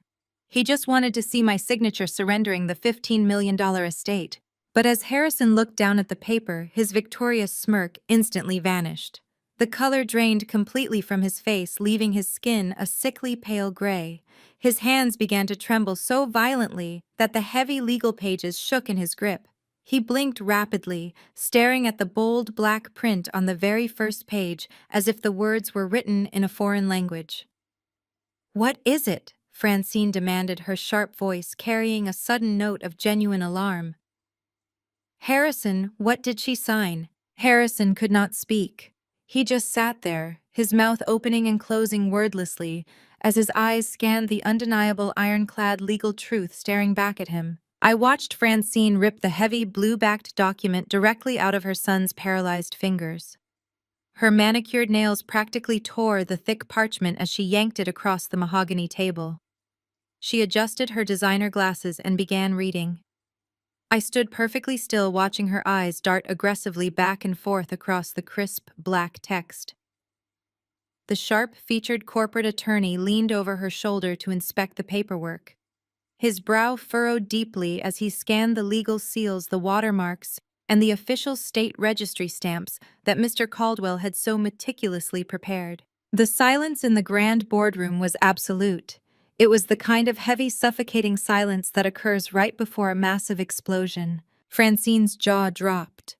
Her carefully maintained mask of high society elegance completely shattered, leaving behind an expression of raw, unadulterated panic. She looked up at me, her eyes wide and suddenly wild. The document I had just signed and handed over to them was not a quitclaim deed. It was a formal notice of eviction. It was a legally binding cease and desist order. And it was a mandatory, immediate termination of employment for Harrison from the estate. "What is this absolute garbage?" Francine shrieked, her voice echoing sharply off the floor-to-ceiling glass windows. "You signed the wrong paper, you stupid girl. This is a joke. This is some kind of pathetic, desperate prank." I placed both of my hands flat on the polished table and leaned forward. The meek, defeated widow act I had been playing for the last 20 minutes evaporated into thin air. I felt a surge of pure, intoxicating power course through my veins. "You do not own the property," I said smoothly, keeping my voice perfectly level and calm. "I do. I am the sole managing member of the LLC." Harrison finally found his voice, though it was nothing more than a pathetic squeak. "That is impossible," he stammered, pushing himself back in his heavy leather chair as if the document on the table might physically attack him. "Trevor built that venue for me. It is my legacy. He put it in a shell corporation to protect it from you. You have no legal rights to that land." I smiled down at him, feeling nothing but cold pity. Trevor was terrified of a federal tax audit, Harrison. If he had registered a $15 million estate under his own name while possessing a history of failed business ventures, the Internal Revenue Service would have seized everything. So he hid behind my clean financial record. He forged my signature and registered the entire corporate entity under my Social Security number. Legally speaking, Trevor was just an unauthorized bystander. The state recognizes me and only me as the absolute owner of the estate, the vineyards, the Grand Lodge, and every single asset on that property. Francine slammed her hands down on the table, her face turning a vibrant shade of furious crimson. "This is a mistake," she screamed, standing up so quickly her chair crashed backward into the glass wall. "You are a worthless florist. You do not have the money or the intelligence to orchestrate a corporate takeover. I will hire a dozen litigators to tear this document apart. I will drag you through the federal courts for decades until you are completely bankrupt and begging me for a settlement. I will destroy your life, Jillian." The sharp-featured corporate attorney did not join her aggressive rant. Instead, he gently pulled the document away from Francine and read the second page very carefully. I watched the blood drain from the lawyer's face as he verified the state registry codes and the asset transfer protocols. He realized instantly that Mr. Caldwell had outplayed him on every conceivable legal front. The paperwork was flawless. I ignored Francine's screaming entirely. I kept my eyes locked solely on Harrison, who was now sweating profusely under the collar of his expensive custom suit. I leaned further over the mahogany table, bringing my face just inches from his. "If you step foot on my vineyard again, I will have you arrested for trespassing," I stated, my words dropping like heavy stones into the quiet spaces between Francine's hysterical threats. "I am changing the locks on the front gates. I am firing the private security detail you hired. And I am taking total operational control of the property, effective immediately." Harrison swallowed hard, his Adam's apple bobbing nervously. "You cannot run that venue," he whispered, his voice shaking. "You do not know the first thing about luxury hospitality. I have clients. I have contracts." I tilted my head slightly, feigning a look of innocent curiosity. "Oh, and Harrison," I said, my voice dropping to a dangerous whisper, "I know about the $2 million in deposits you stole." The effect was instantaneous. Harrison physically recoiled, gripping the armrests of his chair as if he had just been electrocuted. His eyes darted frantically toward his attorney and then back to me. The sheer, unadulterated terror radiating from his body was magnificent to witness. Francine stopped screaming mid-sentence. She looked at her son, her aristocratic features twisting in sudden confusion. "What is she talking about, Harrison?" she demanded. "What deposits?" I did not let him answer. I pulled a single sheet of paper out of my canvas tote bag and slid it across the table directly to the corporate attorney. It was a printed copy of the encrypted spreadsheet Jackson had pulled from the secure server room. It showed the offshore routing numbers, the exact dates of the illegal transfers, and the IP addresses linking the digital theft directly to Harrison's personal devices. "Your client has been pre-selling luxury wedding packages for a venue he does not own," I explained to the lawyer, who was now staring at the spreadsheet in absolute horror. "He has collected $2.4 million in cash and wire transfers over the past 3 weeks. He did not deposit a single cent into the estate's operating account. Instead, he funneled every dime into a private offshore shell account in the Cayman Islands, leaving the venue completely unfunded and entirely incapable of hosting the events he sold." The attorney pushed his chair back from the table, holding his hands up in the air, as if the documents were physically contaminated. He looked at Harrison with an expression of pure professional disgust. "Are you committing federal wire fraud?" the lawyer asked, his voice completely devoid of any previous arrogance. "Are you using my firm to facilitate the interstate theft of millions of dollars?" Harrison opened his mouth to speak, but only a pathetic stutter emerged. "I did not. It was just an advance on my inheritance," he managed to choke out, looking desperately at his mother for salvation. "Trevor promised me that money. I was just securing my future before she ruined everything." "You stole $2 million from some of the wealthiest families on the East Coast," I said, standing up straight and adjusting the strap of my tote bag. "You committed a massive federal felony, Harrison, and because you are not a registered member of the LLC, you committed that felony as an unauthorized rogue actor. The digital footprint points entirely to you. Jackson has secured the main servers, and my legal counsel has already prepared a comprehensive dossier detailing your entire embezzlement scheme." Francine reached for her son, her hands trembling violently. She finally realized the profound gravity of the situation. Her precious golden child was not just losing his stolen estate. He was facing a mandatory federal prison sentence. She looked at me, her eyes wide with a sudden desperate pleading vulnerability. "Jillian." "Please," Francine whispered, all the venom completely drained from her voice. "We can fix this. We can quietly return the money. Just give us time to reverse the wire transfers. Do not call the authorities. He is your family." I looked at the woman who had spent the last week actively trying to destroy my livelihood and evict me from my home. I looked at the man who had treated me like a worthless peasant while stealing millions of dollars under the shield of my identity. "You are not my family," I stated coldly, turning my back on them. You are just a pair of pathetic criminals. I walked toward the heavy frosted glass doors, my footsteps echoing loudly against the marble floor. I did not rush. I took my time savoring the profound, stunned, panicked silence I was leaving behind in that boardroom. I pushed the doors open and walked down the long, silent hallway, ignoring the receptionist who was staring at me with wide, shocked eyes. The elevator ride down to the lobby felt entirely different than the ride up. My heart was not beating with anxiety or fear. It was beating with the steady, powerful rhythm of a woman who had finally reclaimed her life.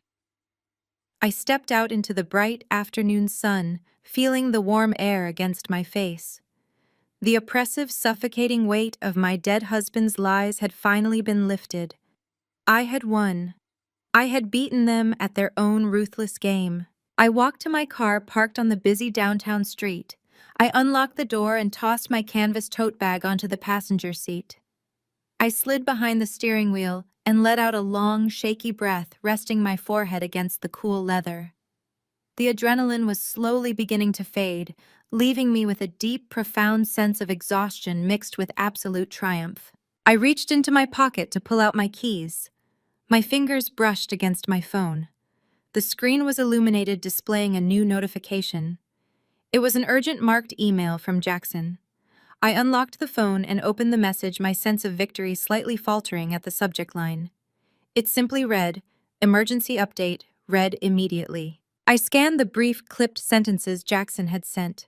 My blood ran completely cold. The triumphant high I had been riding for the last 20 minutes instantly evaporated, replaced by a sharp, chilling spike of pure dread. Mr. Caldwell had been wrong. We thought confronting them with the irrefutable evidence of the wire fraud would force them into a panicked surrender. We thought the threat of federal prison would make them drop everything and run. We underestimated the sheer terrifying depth of Francine's ruthless ambition and Harrison's desperate greed. "They are not backing down." Jackson wrote his digital words, feeling frantic and rushed. Harrison just triggered a massive lockdown protocol from his phone. He transferred the remaining offshore funds into an untraceable crypto wallet and ordered the private security team to barricade the front gates of the estate. "They are not running, Jillian. They are doubling down. They are executing the second phase of Trevor's plan, and they are coming for you." I stared at the glowing screen of my phone, the harsh white light illuminating the dark interior of my car.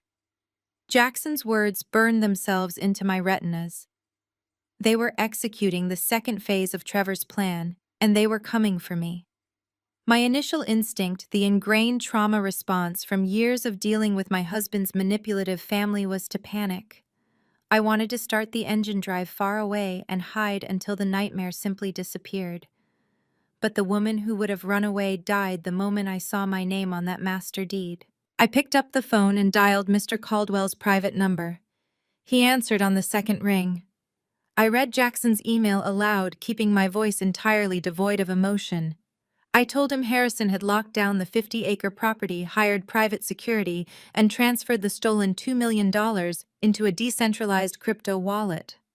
I fully expected my attorney to express concern or advise immediate retreat. Instead, Mr. Caldwell let out a sharp, genuinely amused laugh. He told me that Harrison had just made the single most catastrophic miscalculation of his entire miserable life. "Harrison is acting out of pure, arrogant desperation," Caldwell explained, the sound of a leather chair creaking through the receiver. "He assumes you are a terrified, broke florist who cannot afford a protracted legal battle. He believes that possession is 9/10 of the law. By locking the gates and physically occupying the luxury lodge, he thinks he can force a stalemate. He expects you to drag him into civil court, where his highly paid attorneys can delay the proceedings for a decade while you slowly go bankrupt paying legal fees. He thinks he can bleed you out until you surrender the limited liability company, just to make the pain stop." I gripped the steering wheel tightly. "But he does not know we already have his digital fingerprints on the offshore wire transfers," I said. "Exactly," Caldwell replied, his tone sharpening with professional anticipation. "He thinks this is a simple family dispute over a piece of real estate. He does not realize he has triggered a massive federal criminal investigation. By moving the stolen deposit money into a crypto wallet, he just elevated his crime from wire fraud to international money laundering." Let him lock the gates, Gillian. He is just building his own prison. The next morning, the true scale of Francine and Harrison's counterattack became sickeningly clear. I woke up to my phone buzzing relentlessly with notifications from local news outlets and elite socialite blogs. Harrison had initiated a massive aggressive public relations blitz. He was officially announcing the grand opening gala of the newly rebranded Blackwood Heritage Estate, scheduled for this very Saturday evening. I sat at my small kitchen table, drinking black coffee and scrolling through the polished digital invitations that were flooding social media. The sheer audacity of his strategy was staggering. Harrison had invited hundreds of the city's most elite residents. The guest list included local politicians, real estate tycoons, wealthy socialites, and powerful corporate investors. Even more horrifying, he had explicitly invited the dozens of frantic brides who had paid the massive cash deposits he had subsequently stolen. It was a masterstroke of psychological manipulation. Harrison knew he did not have the operating capital to actually host their upcoming weddings. By throwing a lavish, over-the-top opening gala, he was buying himself time. He was bringing the brides to the venue, getting them drunk on expensive champagne, and showing them a dazzling finished product to stop them from asking uncomfortable questions about where their money had gone. He was using the sheer weight of high society to legitimize his fake ownership.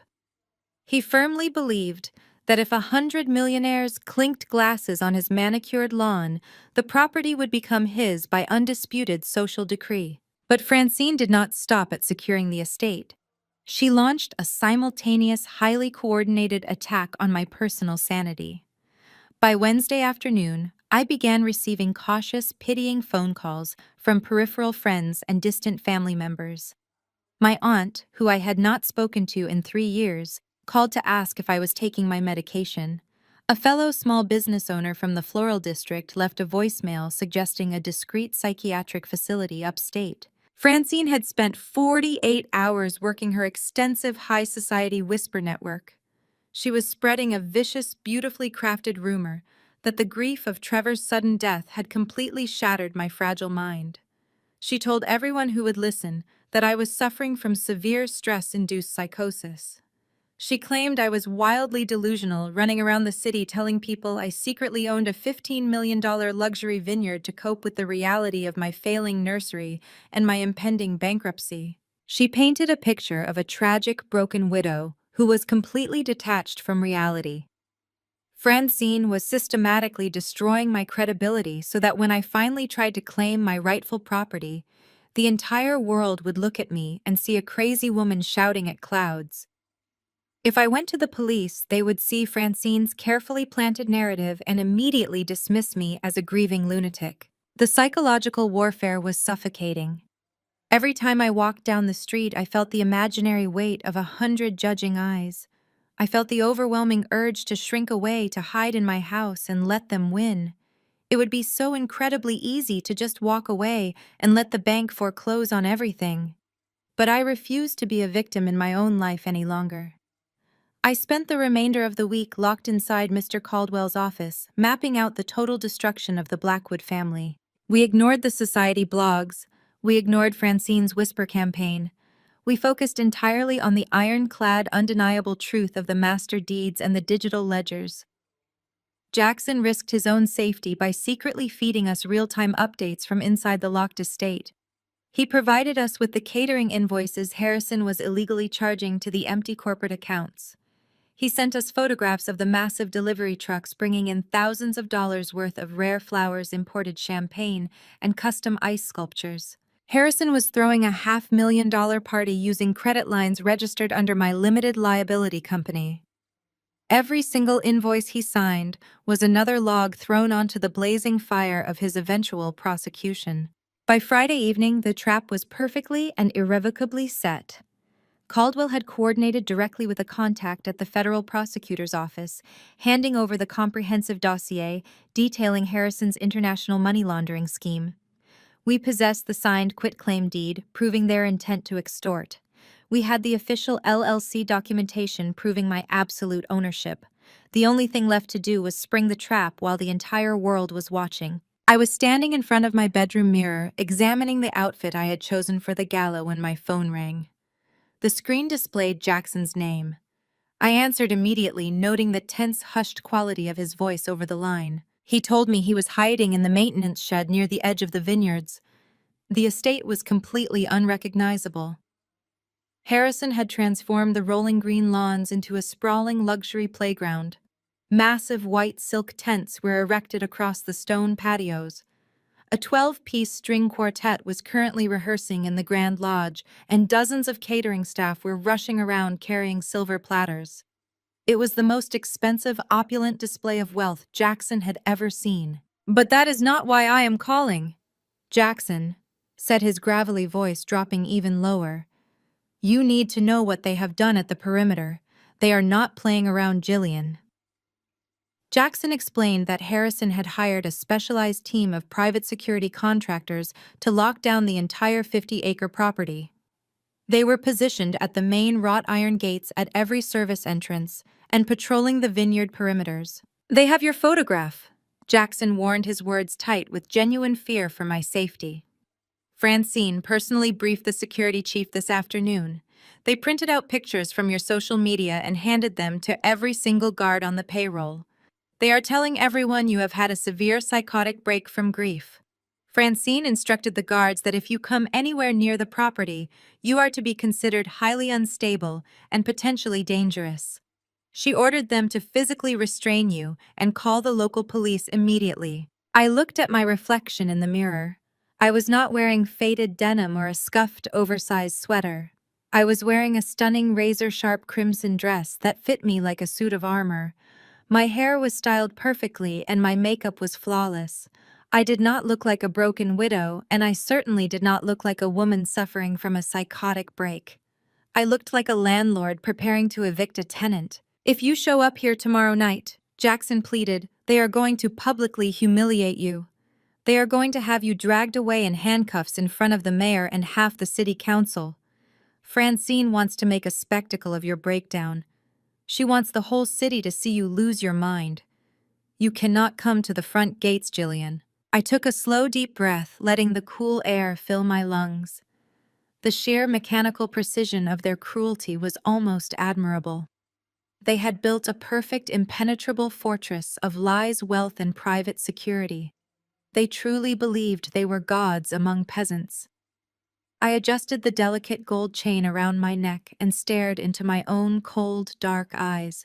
"Jackson," I said, my voice remarkably smooth and completely devoid of fear, "I want you to make sure the catering staff keeps the champagne flowing.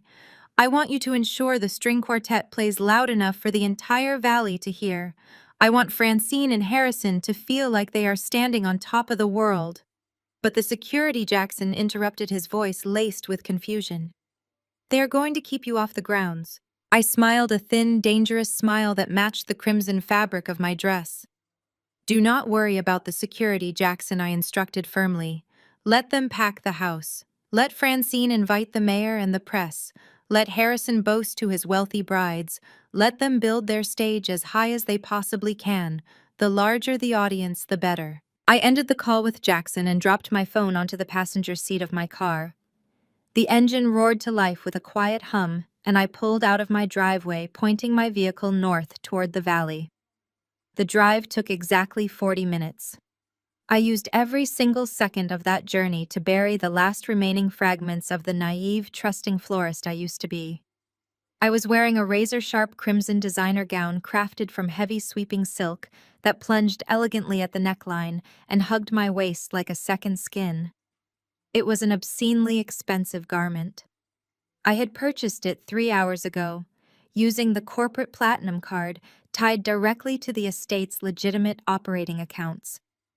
It was the very same account Harrison believed he had drained, but which Mr. Caldwell had instantly frozen and secured under my exclusive legal authorization. Buying that dress felt like a baptism. I was no longer a victim hiding in the shadows of my late husband's crimes. I was the undisputed owner of a $15 million luxury enterprise, and I was finally dressing the part. As I approached the winding private road leading to the Blackwood Heritage Estate, The sheer scale of Harrison's arrogant counterattack came into full view. A quarter-mile of luxury vehicles clogged the lane leading up to the main iron gates. Valets in crisp white uniforms were sprinting back and forth across the crushed gravel, opening the doors of sleek black town cars and imported sports cars. The Grand Lodge glowed against the dark night sky like a brilliant diamond. Massive white silk tents had been erected across the sprawling green lawns, illuminated by hundreds of floating fairy lights. The faint, elegant melody of a live string quartet drifted through the cool evening air, mingling with the scent of expensive perfume and roasted duck. Harrison had truly pulled out all the stops. He was spending hundreds of thousands of dollars on a single night, desperately hoping to cement his fake ownership through the sheer power of high society spectacle. I pulled my car straight up to the VIP valet lane, bypassing the long line of waiting guests. A young attendant rushed forward, opening my door. I handed him the keys and stepped out onto the gravel, letting the cool night breeze catch the edge of my crimson gown.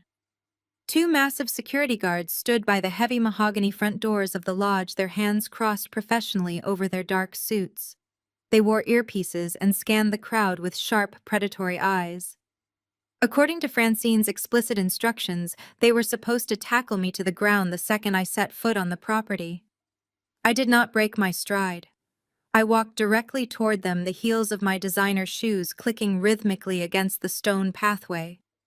As I approached, the guard on the left briefly locked eyes with me. He did not reach for his radio.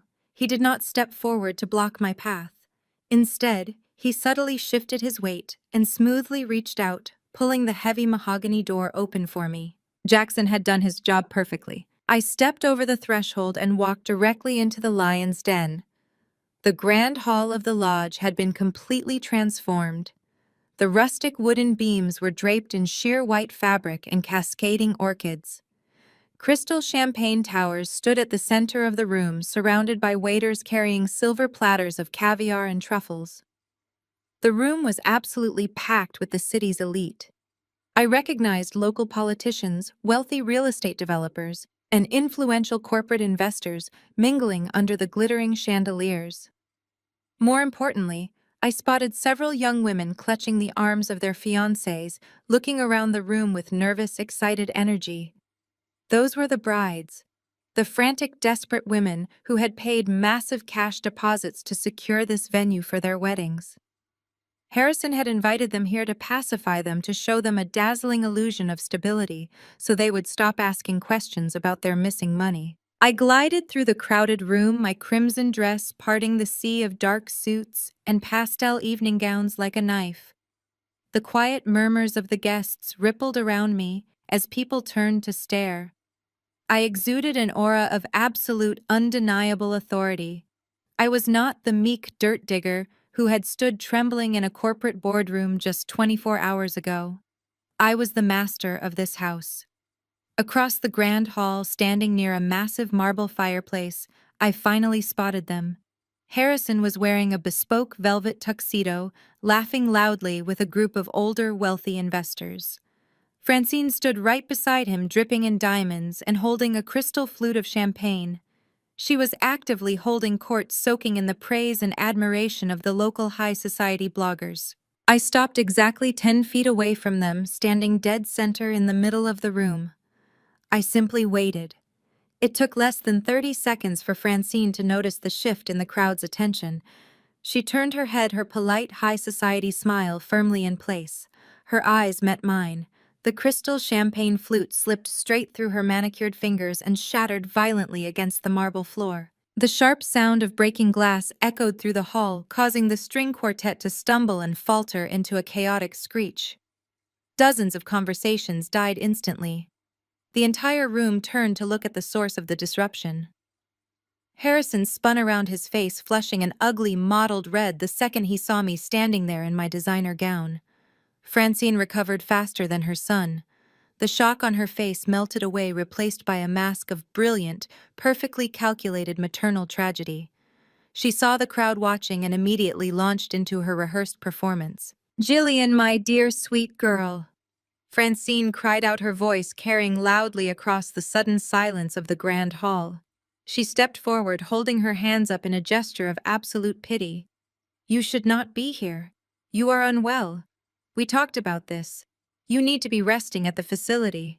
I stood perfectly still, letting her project her false narrative to the captivated audience. Francine turned to the mayor and the local press, her face twisted in a mask of deep sorrow. "I am so terribly sorry, everyone. My poor daughter-in-law has suffered a complete psychotic break since my son Trevor passed away. The grief has completely destroyed her mind. She wanders around the city having these terrible delusions. She actually believes she owns this estate. It is a heartbreaking tragedy.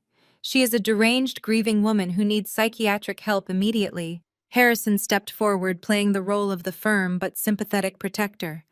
He adjusted his velvet jacket and looked at me with a condescending sneer. "Jillian, you need to leave right now. You are scaring our clients. I am calling the medical transport team to take you back to the hospital. Do not make this any harder than it already is. You have humiliated yourself enough for one night." I did not scream. I did not cry. I did not defend myself to the crowd of whispering elites. I just smiled a slow, chilling smile that made the blood drain directly out of Harrison's face.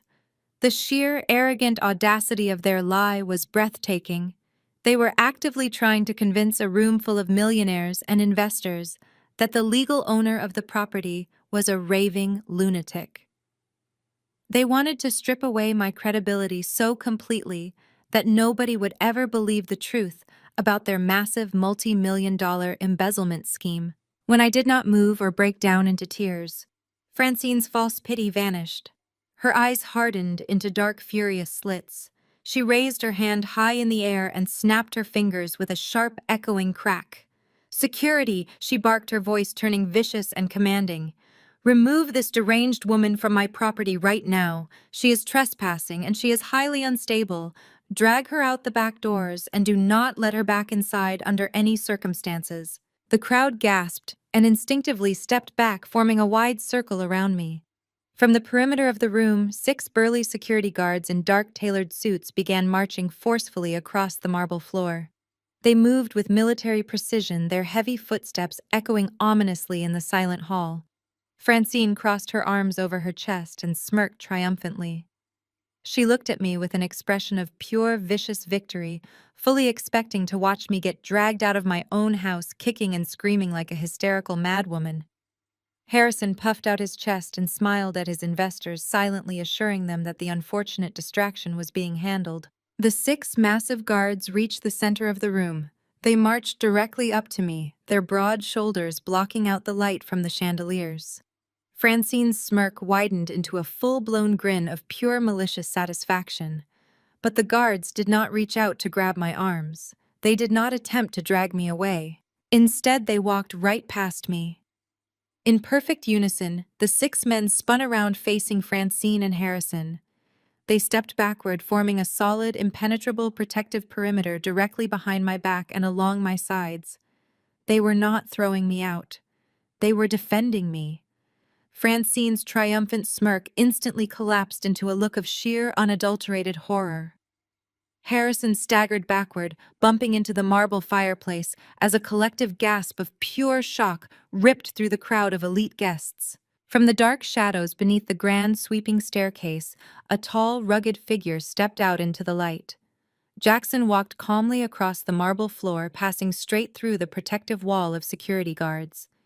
He stopped right beside me, his face set in a grim, determined line. He reached into his jacket, pulled out a live wireless microphone, and placed it firmly directly into the palm of my hand. I took the cold metal microphone from Jackson, feeling its solid weight anchor me to the present moment.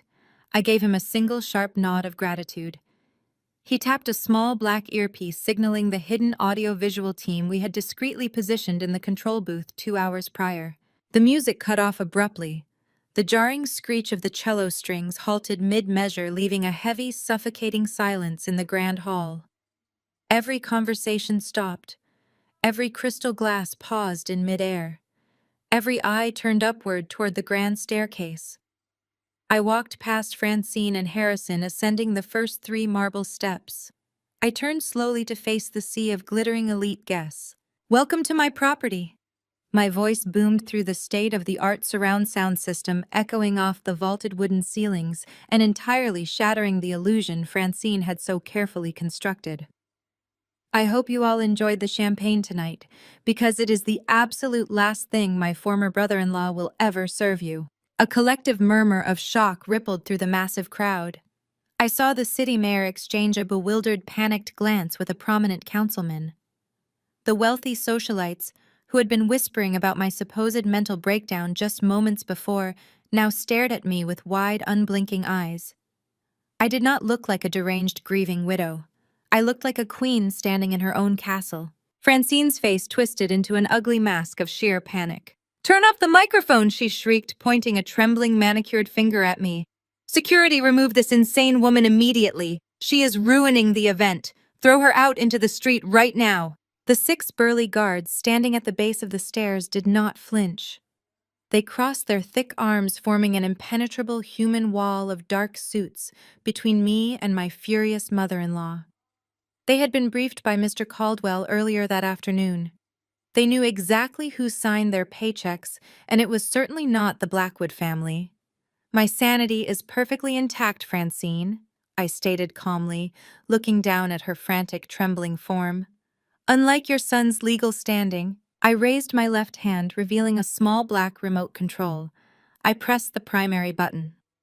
Instantly, the 2 massive digital projection screens flanking the grand stone fireplace roared to brilliant life. They were supposed to display a rotating gallery of Trevor's original architectural sketches, framing him as a brilliant visionary.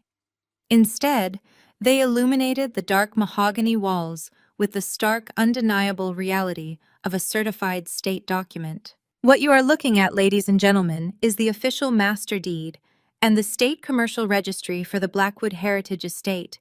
I announced, my voice echoing with crisp, unwavering authority. You will notice that the sole managing member of the limited liability company, the exclusive owner of these 50 acres, and the only individual legally authorized to conduct any business on this property is me, Gillian Blackwood. Loud gasps echoed across the grand hall as the powerful investors squinted to read the glowing text. The state seals were bright, verified, and unmistakable. The legal jargon was plainly visible in massive black font. Harrison lunged forward, his velvet tuxedo jacket pulling tight across his shoulders.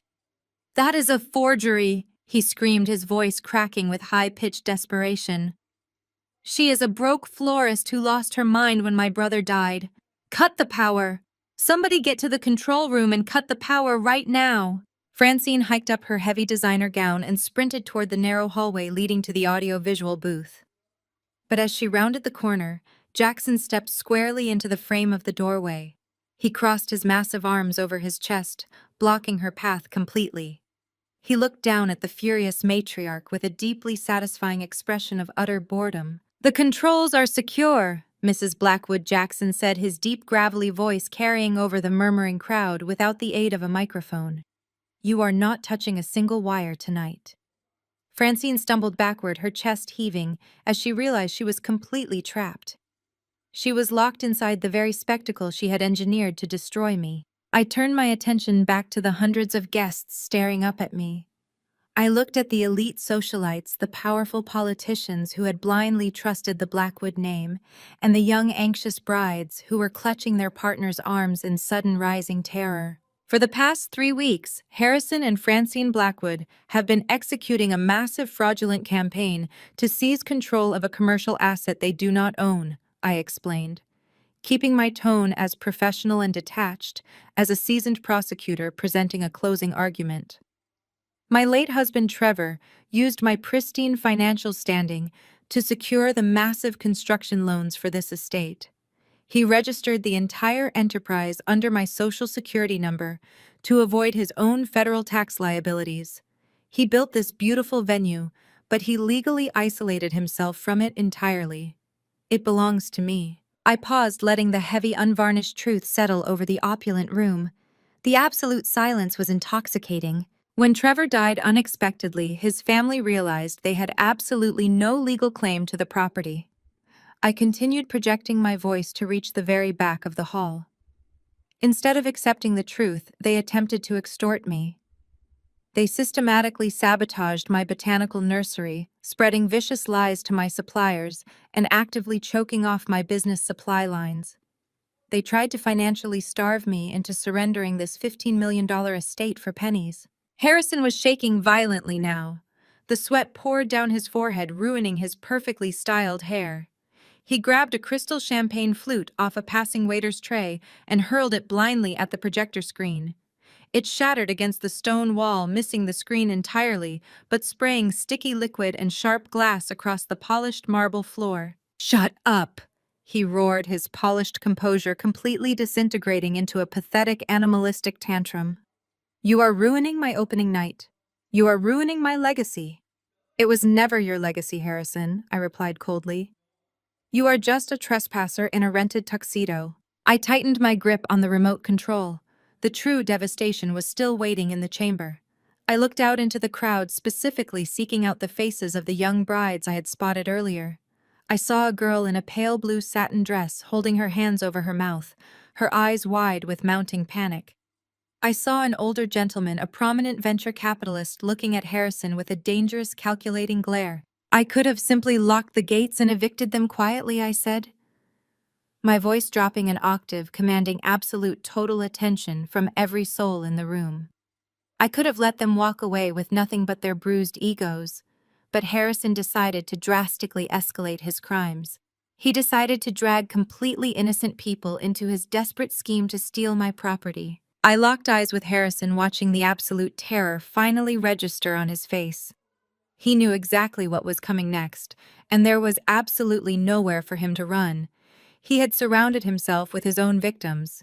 And for the brides and investors in the room tonight, I announced, pressing the button on my remote control one final time. "You might want to look at this."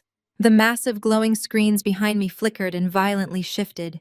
The official state deeds vanished, replaced by a sprawling, incredibly complex financial ledger.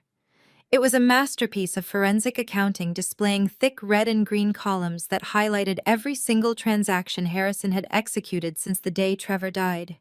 I pointed directly to the glaring red numbers highlighting the bottom of the spreadsheet. "Harrison has been aggressively selling luxury wedding packages and commercial investment shares for a venue he has absolutely no legal authority to operate," I stated clearly, ensuring every single syllable resonated loudly through the hall. "Over the past 21 days, he has solicited $2.4 million in cash and wire transfers. If you look at the columns on the screen, you will see the exact dates, the routing numbers, and the specific amounts of your individual deposits." A chaotic, frantic murmur immediately erupted from the crowd. People were pointing at the screens, desperately searching for their names or their corporate entity tags. The young bride in the pale blue dress let out a sharp, devastated cry as she spotted her $80,000 venue deposit glowing in bright, undeniable red text. "Now look at the right side of the ledger," I commanded, slicing through the rising panic. "Notice exactly where those funds were routed. Harrison did not deposit a single dollar into the estate's legitimate operating accounts. He funneled every last cent of your money into private offshore shell accounts in the Cayman Islands. Earlier today, when he realized I was preparing to officially evict him, he transferred your deposits into a decentralized, entirely untraceable crypto wallet. He never intended to host your events. He intended to take your money and run." The grand hall absolutely exploded. The polite, refined murmurs of the elite crowd instantly morphed into a deafening, terrifying roar of pure outrage. The venture capitalist shoved his way violently through the crowd, marching directly toward Harrison with a face like thunder. The brides began shouting, demanding answers. The veneer of high society elegance was completely stripped away, revealing a mob of furious, defrauded victims demanding their money. "Where is my money?" Harrison, a man in a tailored tuxedo, bellowed, grabbing Harrison violently by the lapels of his velvet jacket. "I wired you $500,000 yesterday for the exclusive catering rights." Francine tried to intervene, pushing herself desperately between her son and the angry investor. "It is a lie!" she shrieked, her voice cracking as she desperately tried to maintain her shattered aristocratic authority. "She hacked the system. The money is perfectly secure. We are the Blackwoods. We do not steal." But nobody was listening to Francine anymore. The glowing red numbers on the massive screens were absolute. They contained specific routing codes, bank transfer identification numbers, and digital timestamps that could not possibly be faked. I stood on the marble stairs, watching the complete beautiful destruction of their arrogant empire. They had tried to use the weight of high society to intimidate me into submission. They had invited these powerful people to act as their shield. Instead, they had unknowingly locked themselves inside a cage with their own executioners. I raised the microphone to my lips one last time, speaking over the chaotic, screaming crowd. My legal team has already forwarded this entire dossier, including the digital IP addresses, linking the crypto transfers directly to Harrison's personal devices, to the federal prosecutor's office. The authorities are currently securing warrants for your immediate arrest on charges of interstate wire fraud and international money laundering. I turned off the microphone and handed it back to Jackson, who had moved to stand directly beside me on the stairs. The look of quiet, fierce pride on the rugged operations manager's face was worth every single second of the nightmare I had endured. Harrison broke away from the angry investor, his velvet jacket torn at the shoulder, and made a desperate, pathetic dash for the main doors. He shoved past a terrified waiter, sending a tray of expensive caviar crashing to the stone floor. But he did not make it more than 10 feet. The heavy mahogany doors swung open violently from the outside. A half-dozen local police officers, led by two grim-faced federal agents in dark windbreakers, strode into the grand hall.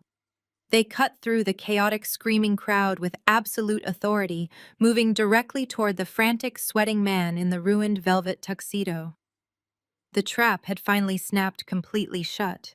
The heavy mahogany doors swinging open did not immediately silence the grand hall. Instead, the sudden appearance of the federal agents acted like a spark thrown directly into a powder keg.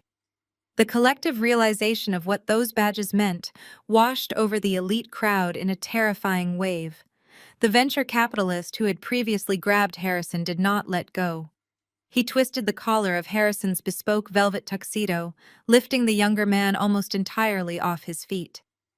"Give me my $500,000 back, you pathetic little thief!" The investor roared, his face inches from Harrison's terrified eyes. The pale bride in the blue satin dress let out a blood-curdling shriek and lunged forward.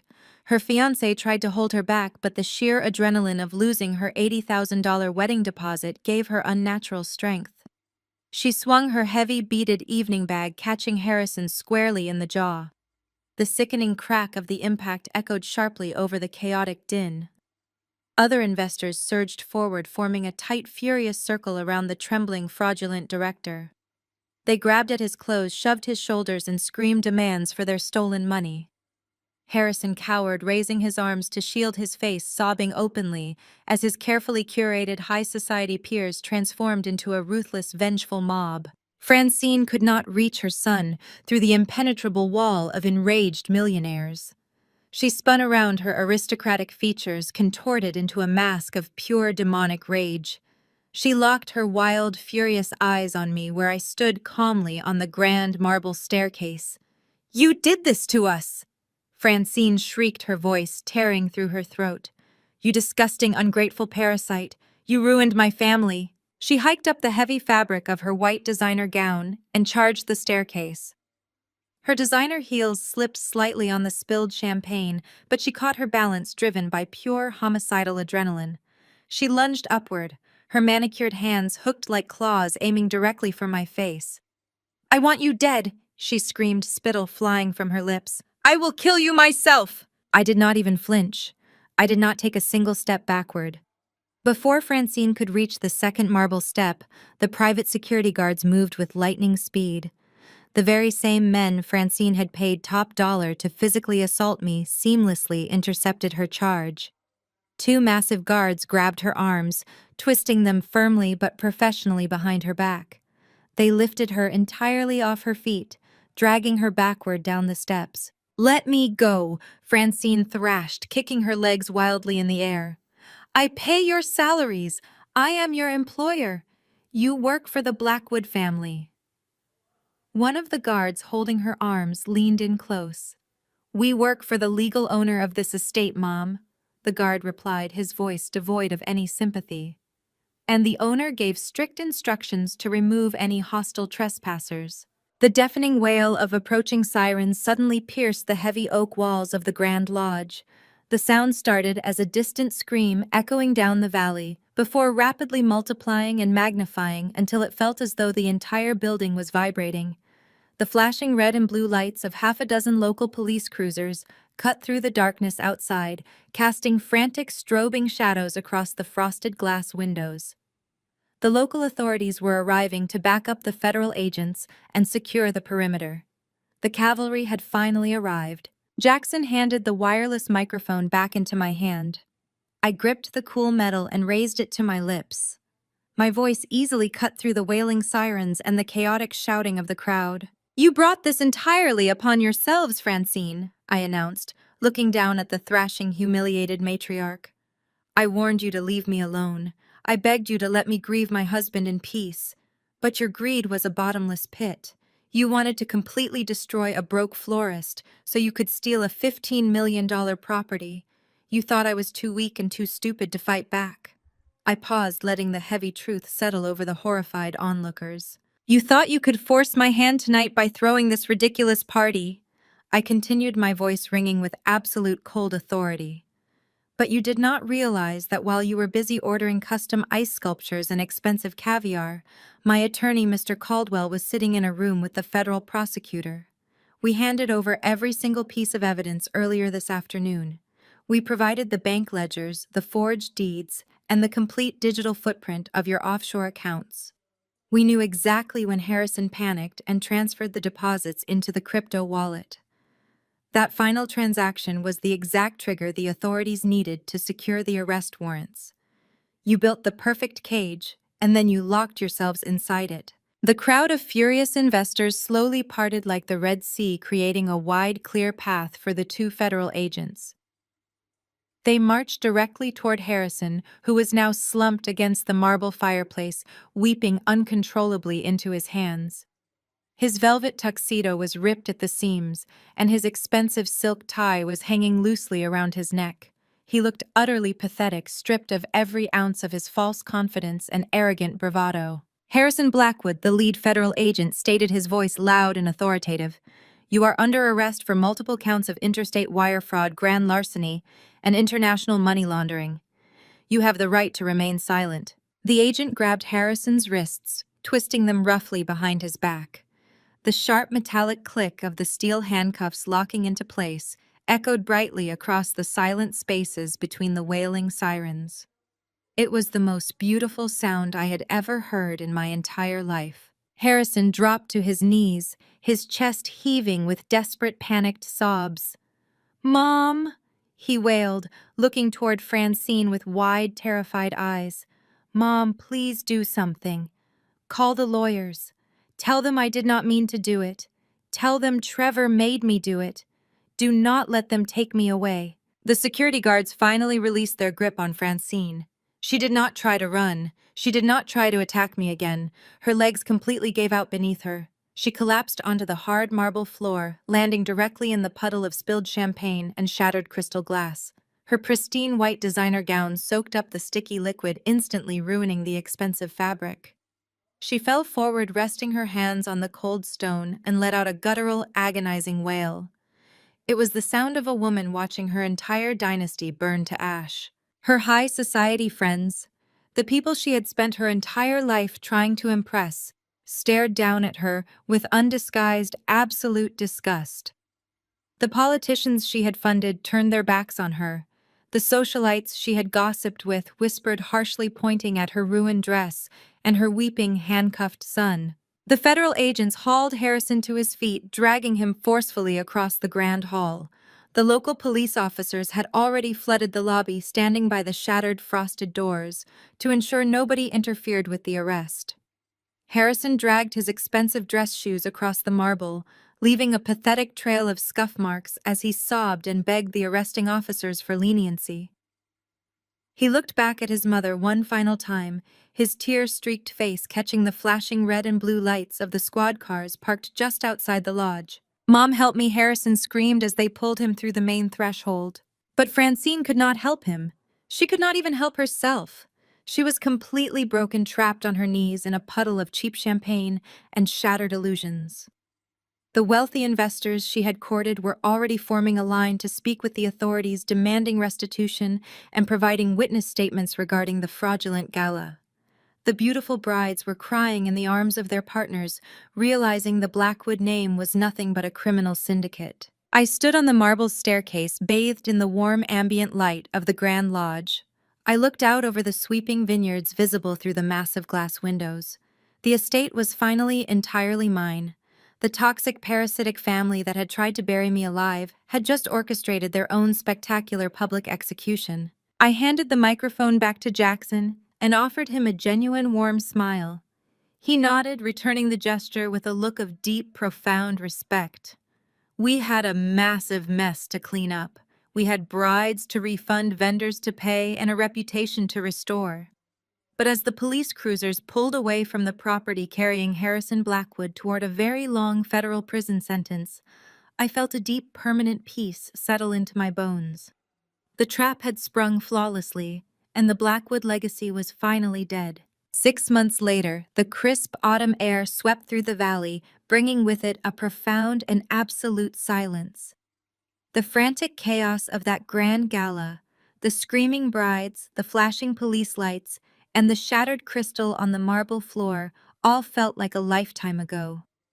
That single night had crystallized into a turning point that fundamentally reshaped my entire existence.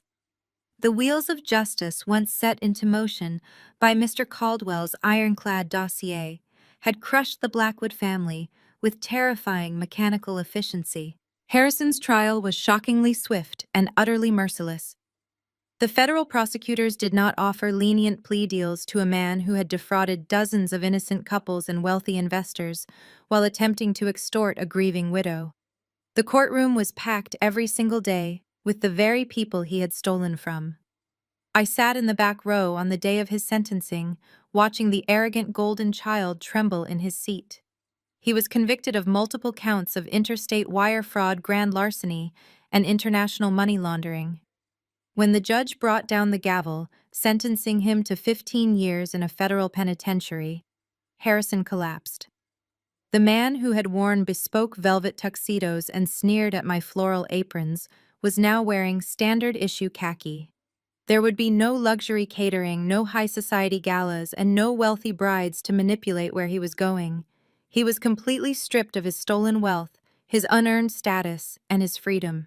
Francine's descent was arguably even more spectacular and far more poetic. When the federal authorities seized Harrison's bank accounts, the true staggering extent of their financial ruin became public knowledge. To keep her precious son from facing even harsher financial penalties, and to stave off the tidal wave of aggressive civil lawsuits from the defrauded brides, Francine was forced to liquidate absolutely everything she owned. I watched from afar as her sprawling suburban mansion, the absolute crown jewel of her carefully curated social standing, was auctioned off to a commercial real estate developer. Her designer gowns, her extensive diamond collections, her antique furniture, and her luxury vehicles were all mercilessly cataloged and sold to cover Harrison's exorbitant legal fees and court-ordered restitutions. The high society circle she had dedicated her entire life to cultivating dropped her instantly. In their ruthless, shallow world of appearances, poverty and public scandal were highly contagious diseases. Francine was officially blacklisted from every country club, charity gala, and socialite luncheon in the state. The women who used to drink her champagne and listen to her vicious gossip now actively crossed the street to avoid making eye contact with her. She currently lived in a small rented two-bedroom apartment on the industrial outskirts of the city, utterly bankrupt and entirely alone. Her grand whisper networks had been permanently silenced. The only people who spoke her name now used it as a cautionary tale of greed and hubris. She had sacrificed her dignity, her morals, and her future on the altar of her golden child, and in return she had received absolutely nothing but total isolation. With the Blackwood family permanently removed from my life, I turned my full attention to the estate that had started this entire nightmare. The Blackwood Heritage Estate was undeniably beautiful, a breathtaking masterpiece of rustic architecture and manicured landscaping, but it held far too many ghosts for me to keep. I did not want to run a luxury wedding venue, nor did I want a daily looming reminder of Trevor's deceit and his family's cruelty. I wanted a clean slate. Mr. Caldwell, working with his usual quiet brilliance, brought me an offer I could not possibly refuse.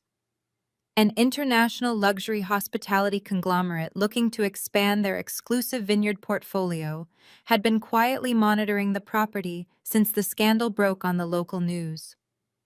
Once the legal title was confirmed unequivocally in my name and the federal investigations cleared the physical property of any criminal liens, they made their move. I sat in a high-rise corporate boardroom, a far cry from the dusty maintenance shed where I had first learned the truth and signed the final transfer paperwork. We closed the sale on a crisp Tuesday morning for exactly $25 million. The transaction was clean, perfectly efficient, and profoundly liberating. The moment the massive wire transfer cleared into my secure accounts, I executed the final phase of my personal liberation. I systematically paid off every single fraudulent construction loan Trevor had taken out under my name. I cleared the corporate credit lines, settled the outstanding vendor invoices Harrison had recklessly racked up for his fake gala, and legally dissolved the limited liability company Trevor had used to hide his financial sins. I watched the massive, suffocating debt that had threatened to ruin me evaporate into thin air. After the taxes and the debts were settled, I was left with a staggering surplus of wealth that secured my financial independence for the rest of my natural life. I was no longer chained to Trevor's cowardly mistakes. I was no longer a pawn in the Blackwood family's endless greedy games. I was entirely, completely free. But I did not take my millions and disappear to a tropical island. My heart belonged exactly where it always had, in the rich, dark soil, the tiny sprouting seeds, and the quiet, steady growth of my botanical nursery. I channeled a significant portion of my new wealth directly back into my true passion. The struggling little nursery I had fought so fiercely to save was now utterly unrecognizable. I purchased the 4 surrounding commercial lots, expanding our modest footprint into a massive, sprawling compound of state-of-the-art climate-controlled greenhouses. We transformed practically overnight from a small local supplier into a thriving, recognized national brand.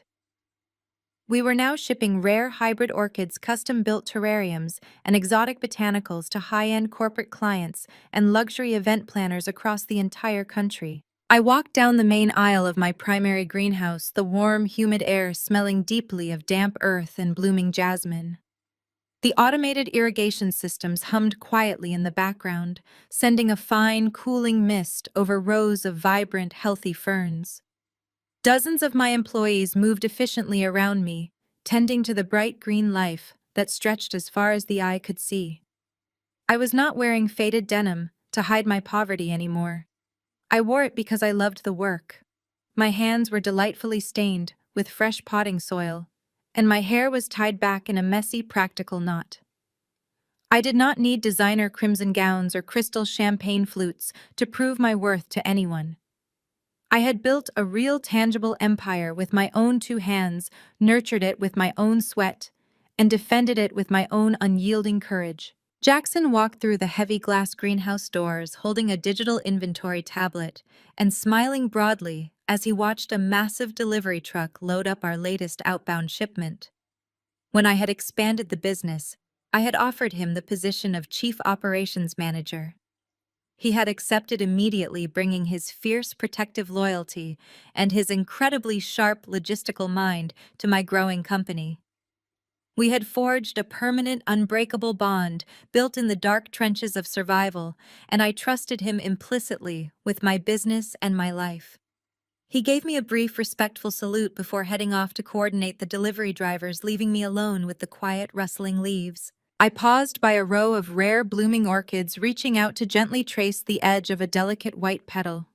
The journey over the past year had been a grueling, brutal trial by fire. I had been lied to, manipulated, extorted, and pushed to the absolute breaking point of my sanity by the very people who were supposed to be my family. They had looked at my quiet nature and seen a weak, helpless, grieving widow. They had seen an easy target, a simple stepping stone on their ruthless path to unearned wealth and unbridled power. Francine and Harrison Blackwood had orchestrated a flawless masterpiece of psychological cruelty. They had engineered an intricate, calculated plot to strip me of my dignity, my livelihood, and my future. They wanted to leave me destitute and broken so they could continue living their grand, glittering lie. But they believed their own delusions of grandeur so deeply that they forgot the most fundamental rule of nature. When you try to bury something alive, you better make sure it does not know how to grow in the dark. In their arrogant, hasty desperation to save their precious golden child and maintain their hollow social empire, they had grossly miscalculated the strength of the woman they were dealing with. They thought they could step on me and walk away without a single consequence. They tried to bury me in a shallow, unmarked grave of debt and humiliation, not realizing they had handed me the very keys to their own total destruction.